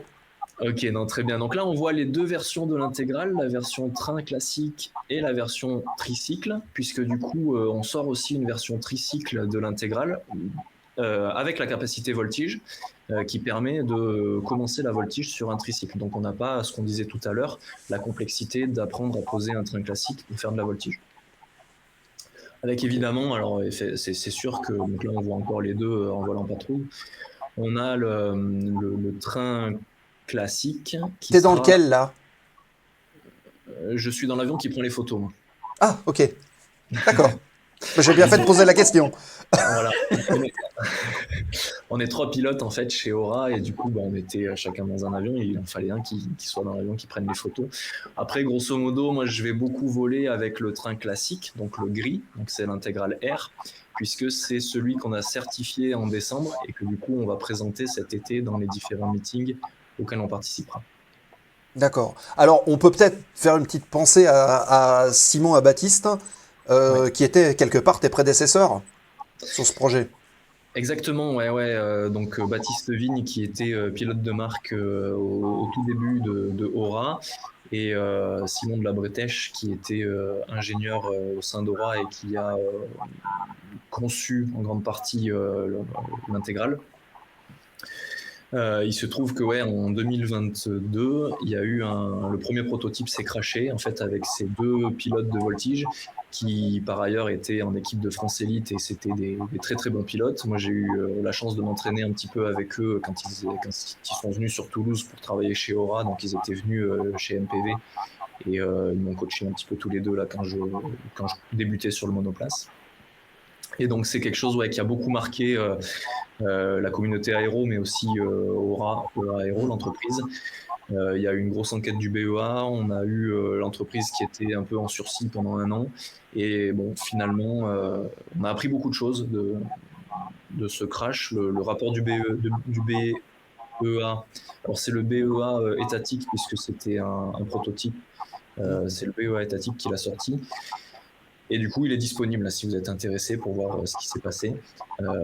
Mais voilà, malheureusement, c'est arrivé. Donc maintenant, on fait avec. Et on espère que ça n'arrivera plus. D'accord. Ben, comme quoi, il faut toujours apprendre des bons et des mauvais moments, bien sûr. Et puis, c'est vrai que Simon et Baptiste, on pense aussi à Baptiste qui était au Red Bull, hein, Red Bull Air Race. Donc voilà, pilote expérimenté évidemment. Là, on voit donc. Est-ce que tu peux nous parler donc de ce fameux avion électrique? Comment est né ce projet chez Aura de se dire ça y est, on va en sortir un? Alors l'avion électrique, en fait, si tu veux, c'est alors là, il n'y est pas sur les photos, hein, mais on va le revoir passer. Ouais, on a un prototype d'avion électrique. Je pense que je t'ai pas envoyé de photos du prototype électrique parce que j'ai pas le droit de le faire encore. Ça reste un projet. Il y a beaucoup de brevets en fait dans ce projet d'avion électrique et du coup c'est uniquement la com d'Aura qui publie des photos de cet avion-là. Moi je fais pas ça. Enfin bref, en tout cas c'est un vrai projet. L'idée c'est vraiment de faire de la voltige en électrique puisqu'en fait aujourd'hui l'électrique ça marche. Le problème, c'est l'autonomie. Et en fait, dans un vol de voltige, c'est assez court, puisque c'est assez intense. Et du coup, en fait, on s'entraîne très souvent au vertical d'un terrain. Donc on va voler, on fait notre voltige pendant 20-30 minutes, on se pose, et là du coup par contre on a des moyens aujourd'hui, la technologie qui permet de recharger les batteries assez rapidement. Donc l'idée ce serait de pouvoir brancher l'avion pendant qu'on fait l'échange d'équipage, donc l'élève descend, débriefe avec son instructeur, éventuellement il y a un autre équipage qui se met dans l'avion, qui se sangle. Ça prend toujours un petit peu de temps parce que bon voilà, c'est des avions de sport, donc il faut être bien sanglé, il faut avoir toutes les commandes qui sont bien réglées, le siège, les palonniers et tout. Et donc ça, souvent, ça prend un peu de temps. Et donc en fait, en un quart d'heure, 20 minutes, le temps que ça prend pour s'installer dans l'avion, on aurait un avion qui serait capable de se recharger et de pouvoir repartir en vol. Donc ça serait vraiment l'activité aéronautique parfaite pour mettre en place de l'électrique dans l'aviation. Donc c'est vraiment ça qui est visé par Aura, c'est d'électrifier, c'est de faire un avion électrique qui soit dédié à la voltige. Donc toi, tu as déjà volé avec, puisque justement tu l'as développé. Quelles sont les sensations en tant que pilote quand on se retrouve aux commandes de cet avion-là par rapport par exemple à l'intégrale Air où tu as un moteur thermique? Alors je vais te décevoir, j'ai pas encore volé avec. T'as pas encore volé avec? Non, j'ai pas encore volé avec. En fait, si tu veux, dans l'équipe de Aura, on est 4 pilotes. Donc il y a un pilote d'essai expérimental, il y a un pilote d'essai, il y a un pilote d'essai en formation, et puis il y a moi. En fait, moi j'ai pas la licence de pilote d'essai. Ça veut dire que je peux pas, c'est une profession réglementée, donc je peux pas dire que je suis pilote d'essai. Moi, je suis pilote de marque, je suis là pour présenter l'avion dans les meetings, je suis là pour faire de la voltige. Je suis, on va dire, le spécialiste de la voltige dans la bande des pilotes d'Aura Aero. Et les autres, en fait, vu qu'ils sont pilotes d'essai, eux, ils vont être beaucoup plus experts sur la partie ouverture de domaine de vol, sur la partie faire un premier vol avec un avion qui sort de chaîne d'assemblage, d'usine, etc. Et du coup, pour l'instant, l'électrique, il a fait 4-5 vols, quoi. Donc en fait, c'est que les pilotes d'essai qui ont fait ces vols. D'accord. Bonsoir Samu 200 qui vient d'arriver, merci beaucoup. Donc tu es en train de nous dire finalement que chaque avion qui sort des lignes d'assemblage, il est pris en main par un pilote d'essai de la marque qui le teste et qui vérifie que tout est OK avant de le livrer. Exactement. Et c'est obligatoire. Qui le teste et qui vérifie que tout est OK avant de me le filer à moi pour que je fasse un petit peu de voltige avec. Et une fois qu'on a fait nos rapports sur tous ces vols-là, on le livre. D'accord. OK. Très bien. Voilà, c'est ça le process en fait, ça, aujourd'hui. J'ai plusieurs petites questions. Donc là, alors déjà pour savoir, est-ce qu'il est équipé par l'électrique? Est-ce qu'il est déjà équipé par le moteur Safran, le dernier qui vient de sortir, ou pas du tout? Oui, le Ingenius, ouais. Voilà, le Ingenius. Ok. Et je voulais savoir, quand tu le prends en voltige, que tu vas l'essayer, tu as un programme particulier, tu dois respecter certaines figures, ou pas du tout, tu le testes, tu l'amènes jusqu'au maximum qu'il peut, ce que tes collègues ont déterminé avant en disant, ben voilà, il peut aller jusque-là, toi tu vas vérifier que c'est possible. Je sais pas trop comment ça fonctionne, tu vas m'expliquer. Ouais. Alors, si tu veux, je mets juste un bémol quand même parce que j'ai dit que j'étais pas pilote d'essai, mais je vole sur des prototypes. Donc ça, c'est assez particulier. Donc je fais quand même des vols d'essai. Ça, c'est la réglementation des avions légers qui dit qu'on a le droit de faire des vols d'essai, même quand on n'est pas pilote d'essai, sur des avions de moins de 2 tonnes. Donc c'est cette réglementation qui fait que moi, sans être pilote d'essai, j'ai le droit de faire des vols qui restent des vols d'essai puisque ça reste des vols sur prototype, sur avions non certifiés. Voilà.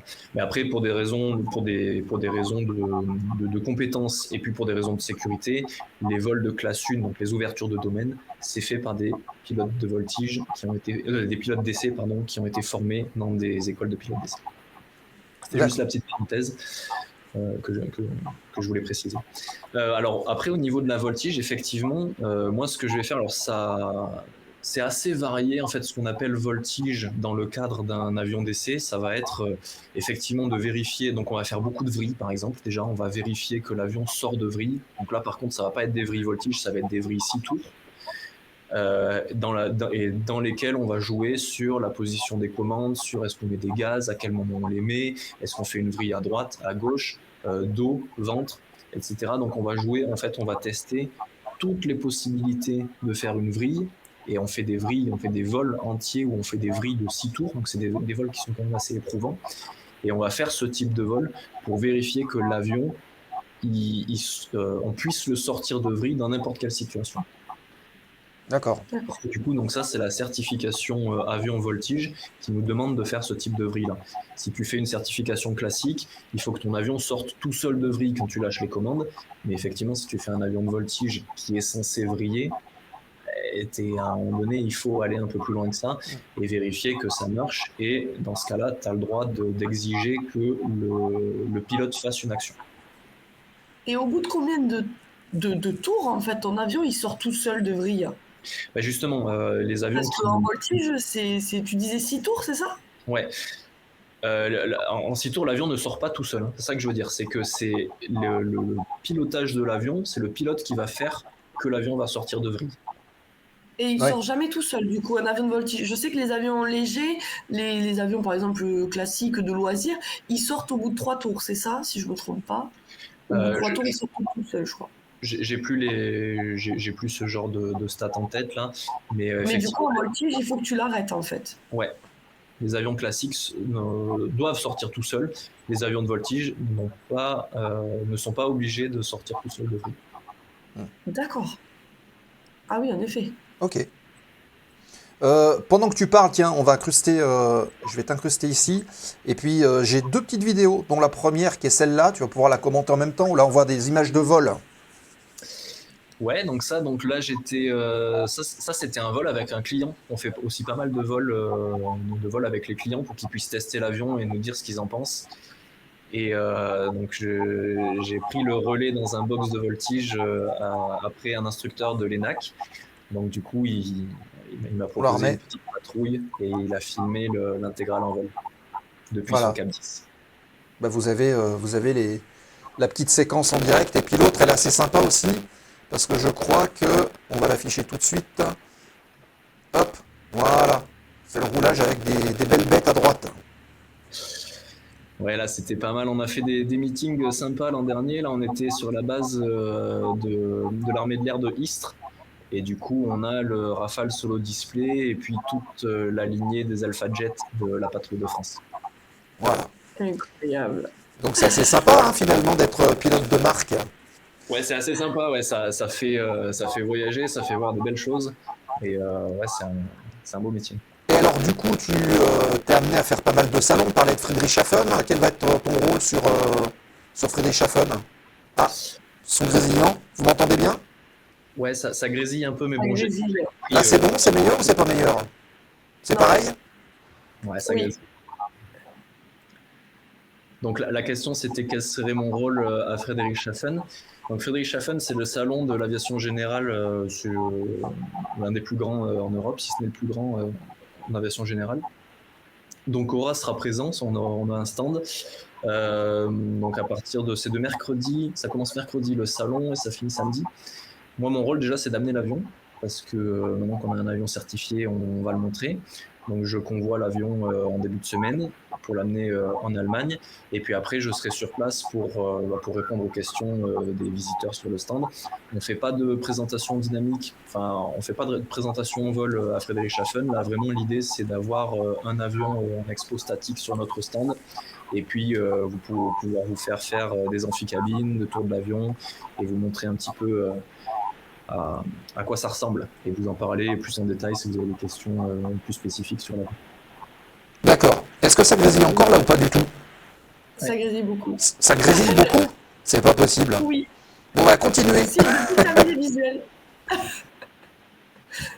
Du coup, tu vas passer en mute. Non, allez-y, je vais résoudre le problème. Et donc, les avions sont convoyés, c'est toi qui prends l'avion et qui l'amène jusque là-bas.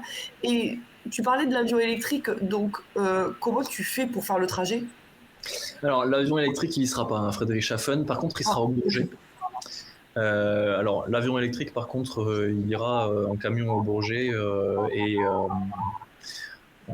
avec un peu de chance, il volera au Bourget. Mais il ira en camion. Aujourd'hui, en fait, on n'a pas de maillage suffisant pour faire un vol full électrique et traverser la France. Ça viendra petit à petit. On est en train de travailler d'ailleurs avec la région Occitanie pour faire une sorte d'autoroute en fait d'aéroport qui serait équipé de bornes de recharge. Donc l'idée, ce serait selon l'autonomie de l'avion, qui sera, on va dire, d'une demi-heure de vol avec une demi-heure de réserve dans les batteries pour la réserve finale. Et donc en fait de faire des aéroports relais comme ça toutes les demi-heures pour pouvoir traverser toute la région Occitanie. Donc je crois que ça irait ça fait donc il y a Toulouse, il y a Lézignan, il y a Carcassonne, Narbonne, Montpellier, je sais pas s'il y a Perpignan, peut-être Perpignan, et puis de l'autre côté je crois que ça va même jusqu'à Pau. Et donc comme ça nous permettrait d'avoir une zone comme ça où on pourrait commencer à tester l'aviation électrique, à quoi ça pourrait ressembler, pour avoir ensuite un maillage plus pertinent sur tout le territoire si jamais ça prend, quoi, si jamais ça correspond aux besoins et qu'effectivement il y a un marché derrière, quoi. Donc il y a des barres sur chaque terrain et il a besoin de le dire. Ça serait vraiment visé plus pour de l'école, pour plutôt des particuliers. Ça serait pour tout le monde cet avion ou il y a vraiment un domaine particulier qui est visé par Aura? Alors, à part la voltige, déjà voilà. Donc l'idée vraiment c'est voilà, de se dire que l'activité voltige correspond bien à une utilisation électrique en termes d'autonomie. Il y a une deuxième activité qui est intéressante à mon avis, c'est le remorquage de planeurs, puisque là c'est pareil, on remorque un planeur et puis derrière on se pose, quoi. Effectivement, alors après, de toute façon, nous, on s'est positionné sur le créneau de développer des avions d'entraînement, donc des biplaces côte à côte. Donc, on restera de toute façon orienté école. Notre premier marché, ce sera les écoles de pilotage. Et donc, effectivement, dans un ATO dans lequel tu as de l'électrique, déjà, tu fais des économies en termes de coûts. De carburant, mais aussi de maintenance, puisque du coup les moteurs électriques sont beaucoup plus simples que des moteurs thermiques. Donc quand tu dis que sur un moteur thermique tu as un overhaul toutes les 1000 heures, déjà tu réduis, tu diminues l'impact sur ton heure de vol au niveau de la maintenance. Donc ça sera super intéressant pour des écoles de pilotage, mais du coup il faut avoir un avion qui tienne la route, qui se comporte comme un avion thermique, puisque à terme les pilotes seront amenés à passer sur l'aviation thermique. Et puis voilà, ça c'est vraiment le marché qu'on vise, quoi. Et il y a un deuxième sujet qui est très important pour nous au niveau de l'avion, on va dire de l'intégrale électrique, c'est de mettre un premier pied dans le monde de l'aviation électrique pour ensuite embrayer sur l'ERA. Donc ça c'est un plus gros projet. On a commencé un peu à communiquer dessus chez Aura, mais là l'idée ce serait de faire un 19 places régional à full propulsion électrique. Ah oui. Ah oui. Ça c'est le gros projet à moyen long terme.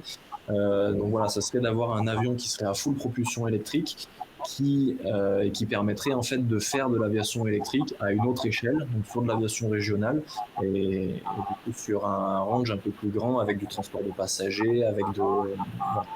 Donc ça sous-entend aussi toute la problématique de l'alimentation avec les batteries, etc. Alors, c'est sur l'ERA, donc sur le 19 places, l'énergie sera fournie par des turbines qui tourneront au kérosène et qui, en fait, alimenteront des moteurs électriques. Ouais. Tu vois ? Donc, ça permet, en fait, c'est un avion hybride, si tu veux, c'est de la propulsion électrique, mais le carburant principal, ça restera du kérosène. L'idée, en fait, c'est d'avoir des turbines qui fonctionnent toujours à leur meilleur rendement. Et donc là, les ingénieurs ont fait un calcul et on arrive à peu près à diminuer les coûts, la consommation de carburant de moitié sur un équivalent, un budget 1900 par exemple. Donc il y aurait 2 turbines qui alimenteraient la X quantité de moteurs avec des redondances, etc. si jamais il y a une turbine qui tombe en panne ou quoi que ce soit. Ouais, c'est ça, exactement.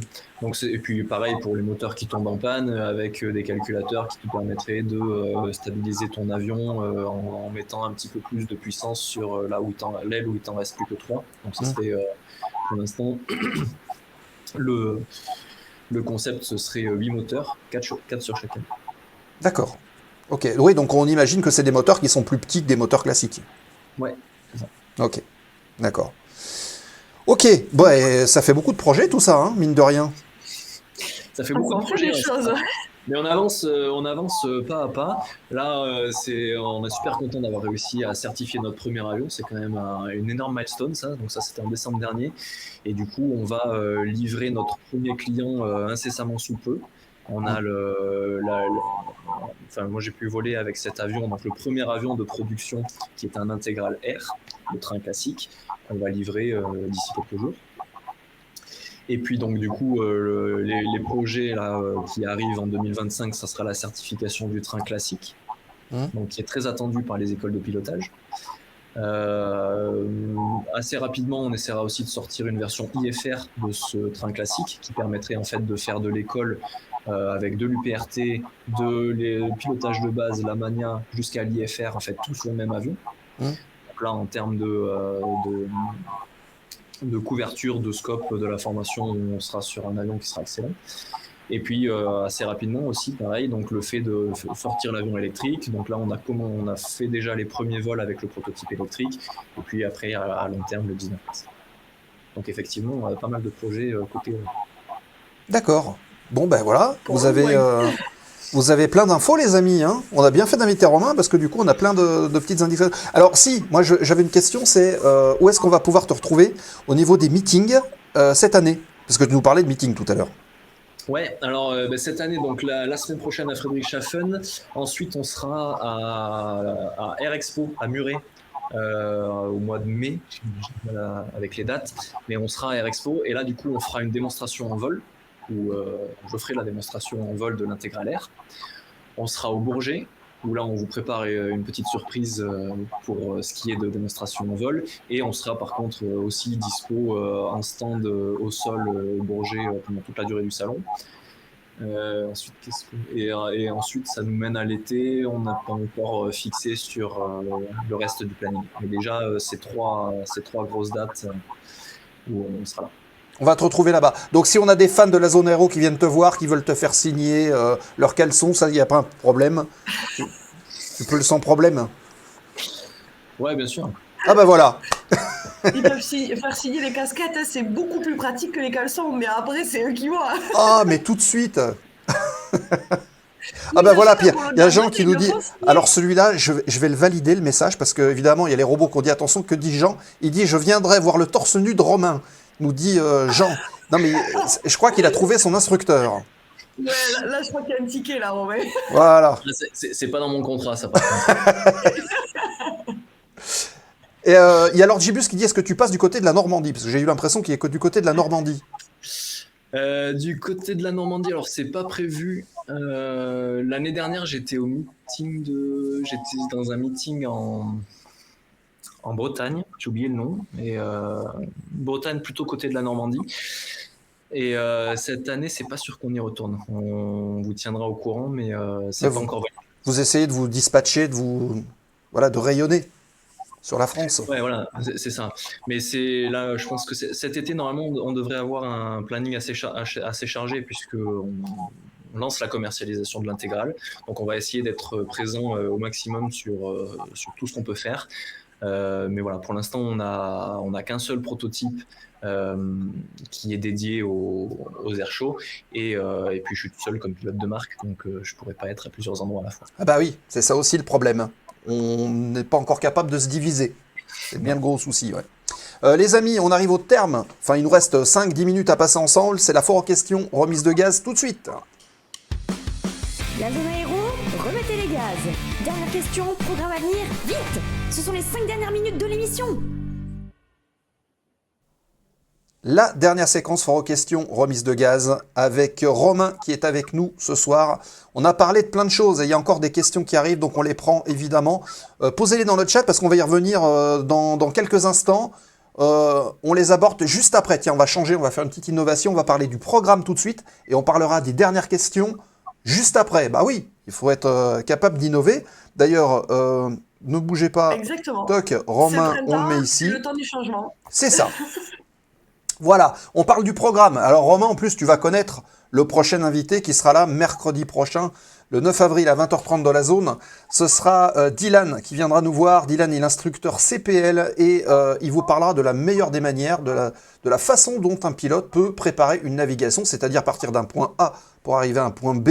Qu'est-ce qu'il doit prendre en compte? Comment est-ce qu'il peut voir ça sur sa carte, sur ses applis?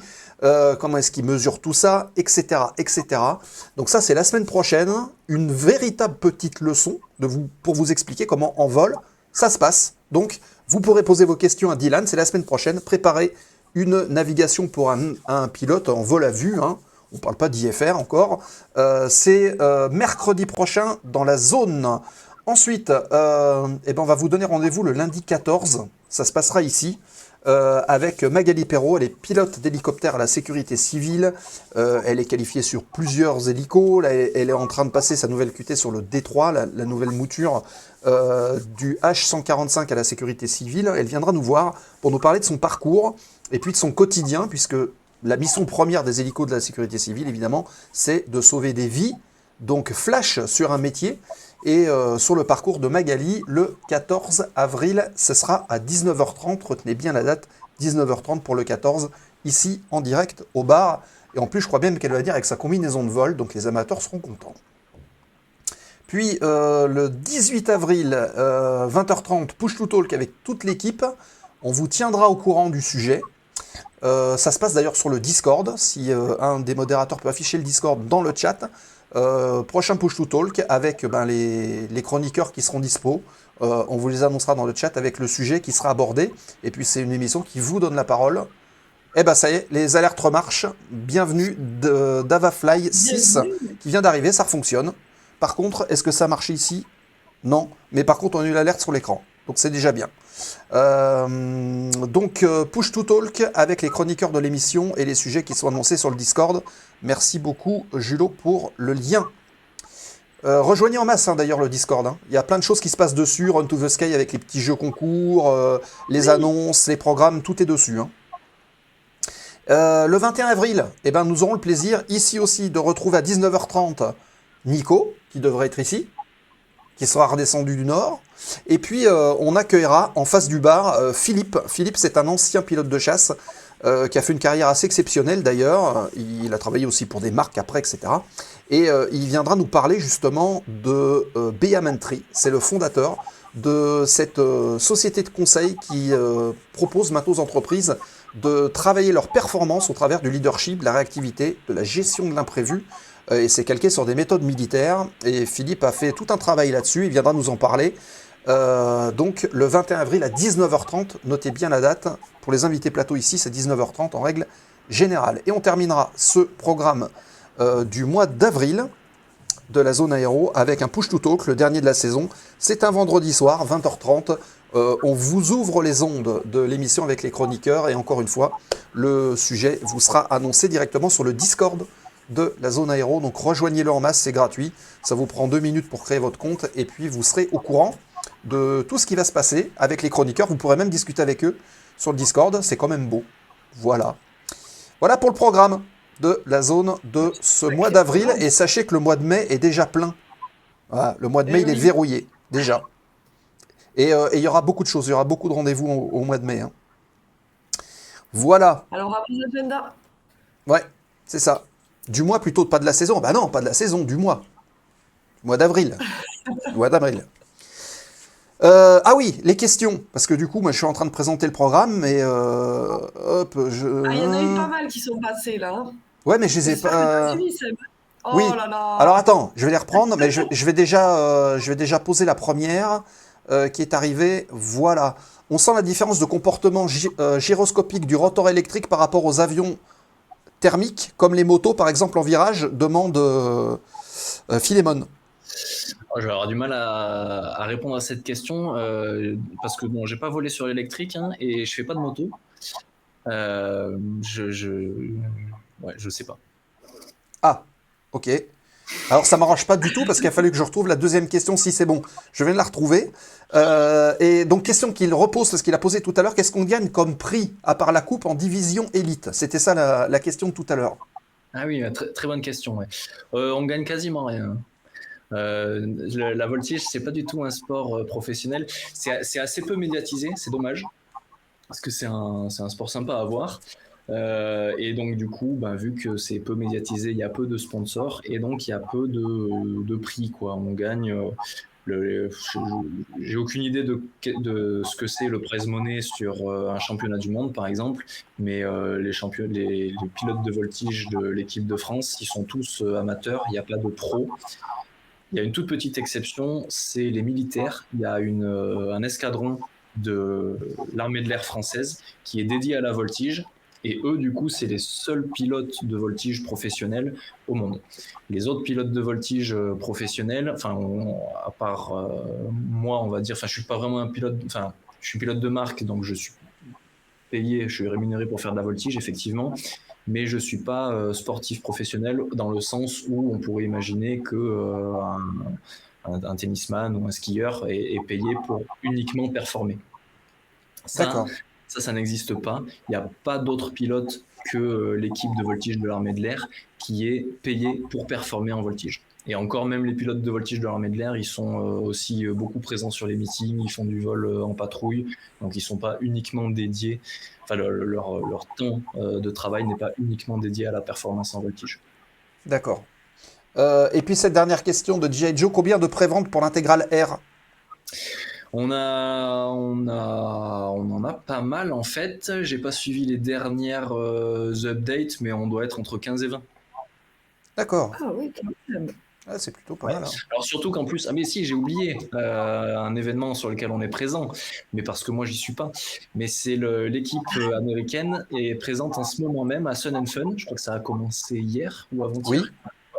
Et donc on a un stand à Sun and Fun et on expose l'Integral Air américain qui sera dédié au marché américain et qui sera. Il est fabriqué là-bas ou vous l'avez transporté de l'autre côté? Celui-ci il a été fabriqué en France et il a été envoyé par container. Les prochains ils seront aussi fabriqués en France. Pour l'instant tout est fabriqué à Toulouse, à Francazal. À terme il y a un projet d'avoir une usine aussi sur le sol américain. D'accord. Bon voilà, vous savez tout ce qui concerne les projets Aura grâce à Romain qui était notre invité ce soir, qu'on remercie beaucoup de ta participation. Eh ben merci beaucoup, merci à vous. Voilà, tu vois, ça s'est passé vite. 22h15 en plus, on a un petit peu grignoté, mais c'est pas très grave. Hein. En tout cas, c'était un plaisir de... Bah oui. Mais c'est toujours intéressant. Hein. De toute façon, une bonne émission, c'est une émission où on apprend quelque chose. Exactement, on grignote, mais c'est parce que c'est intéressant. Donc du coup, on a envie de poser des questions et tout. Et du coup, ça continue. Bah bien sûr. Et on pose des questions du chat aussi. Hein. On est aussi là pour échanger. Hein. Là, c'est un petit appel aux gens qui sont sur YouTube. Venez aussi nous voir sur Twitch, hein, parce que les questions en direct, vous pouvez les poser vous aussi. Et puis évidemment, si vous en avez que vous n'avez pas pu, vous les posez en commentaire et puis on essaie de vous répondre, évidemment, hein, bien sûr. Philémon nous dit peut-être, rendez-vous peut-être au Bourget. Donc il y aura peut-être des gens au Bourget. Voilà. Ouais. Très bien. Bon, écoutez les amis, donc je vous rappelle que cette émission sera en replay dans 14 jours. Sur le compte YouTube de la Zone Aéro, comme toutes les autres. Vous pourrez aller la voir. En attendant, elle est réservée aux abonnés Twitch. On leur fait ce petit privilège, comme ils soutiennent la chaîne, de voir les replays en priorité sans publicité. Et donc, ça se passe sur le compte Twitch pendant 14 jours à partir de l'émission. Et aux 14 premiers jours. Et puis au 15e jour, tout le monde peut la voir sur YouTube. N'hésitez pas donc à liker, à commenter ces vidéos sur YouTube, bien évidemment. Vous pouvez les relayer aussi sur vos différents réseaux sociaux. Les réseaux sociaux qui vont apparaître de la Zone Aéro, hein, qui vont apparaître dans un instant dans le chat grâce à notre équipe de modération. Vous avez tout dessus. Vous avez les bandes annonces aussi. Chaque jour avant l'émission, vers le midi, on vous rappelle l'émission du soir. Donc n'hésitez pas à rejoindre en masse les réseaux sociaux, bien sûr. Les podcasts chaque semaine. Et on est passé par un nouveau système grâce à Julot, qui maintenant met les podcasts en ligne. Et vous pouvez retrouver l'intégralité des émissions de la Zone Aéro en format audio. Donc abonnez-vous, bien sûr. Enfin, en tout cas, suivez, parce que je crois que c'est gratuit pour le suivi des différents podcasts audio. La boutique, on en a parlé tout à l'heure avec les fameux... polos qui sont arrivés. Il n'y en a pas beaucoup, il n'y en aura pas pour tout le monde. Donc allez-y pour ceux que ça intéresse. Ouais, c'est ça. Puis en plus, on les a mis en promo pour renouveler la gamme parce qu'on a aussi des projets qui arrivent avec le sondage là, qui a été publié sur Discord. On a eu quelques éléments de réponse et on vous prépare des choses. Patreon et Eloasso qui sont les deux moyens aussi de soutenir la zone aéro. Cette émission, elle vit grâce à vous, puisque je rappelle qu'on est tous des bénévoles ici. Donc merci à toutes celles et ceux qui font vivre le programme et qui nous permettent d'alimenter en invité de qualité, comme Romain ce soir, les différentes émissions, bien sûr. Et puis dans un instant, le raid habituel, on bascule tous chez une chaîne. N'hésitez pas à envoyer toutes les emotes. Vous faites un copier-coller. Voilà, merci Julot. Vous voyez les emotes de Julot là, qui vient de poster dans le chat. Vous faites un copier-coller et vous balancez ça sur la chaîne chez qui on arrive dans quelques minutes, juste après le générique. Merci Romain. Et moi, je voulais dire, Oui. merci à Romain, merci au chat, merci à nos modérateurs et merci à toi Seb pour la logistique parce qu'on le dit pas souvent et on te remercie pas, mais merci pour tout ça parce que c'est toi qui le gères. Bah, c'est bien normal. Voilà, cette émission elle a eu lieu, c'est ce qui compte. Voilà. Merci les amis, je vous souhaite une bonne soirée. Fly safe pour ceux qui veulent. Et puis on se donne rendez-vous le mercredi prochain pour la prochaine zone aéro. Bonne soirée à tous. Bye bye. Merci. La zone aéro, l'émission. Ladies and gentlemen, this is your captain speaking. La zone aéro ferme les portes du hangar.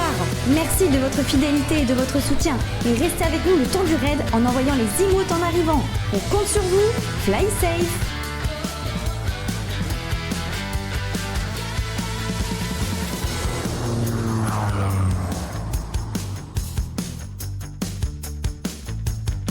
La zone aéro, l'émission.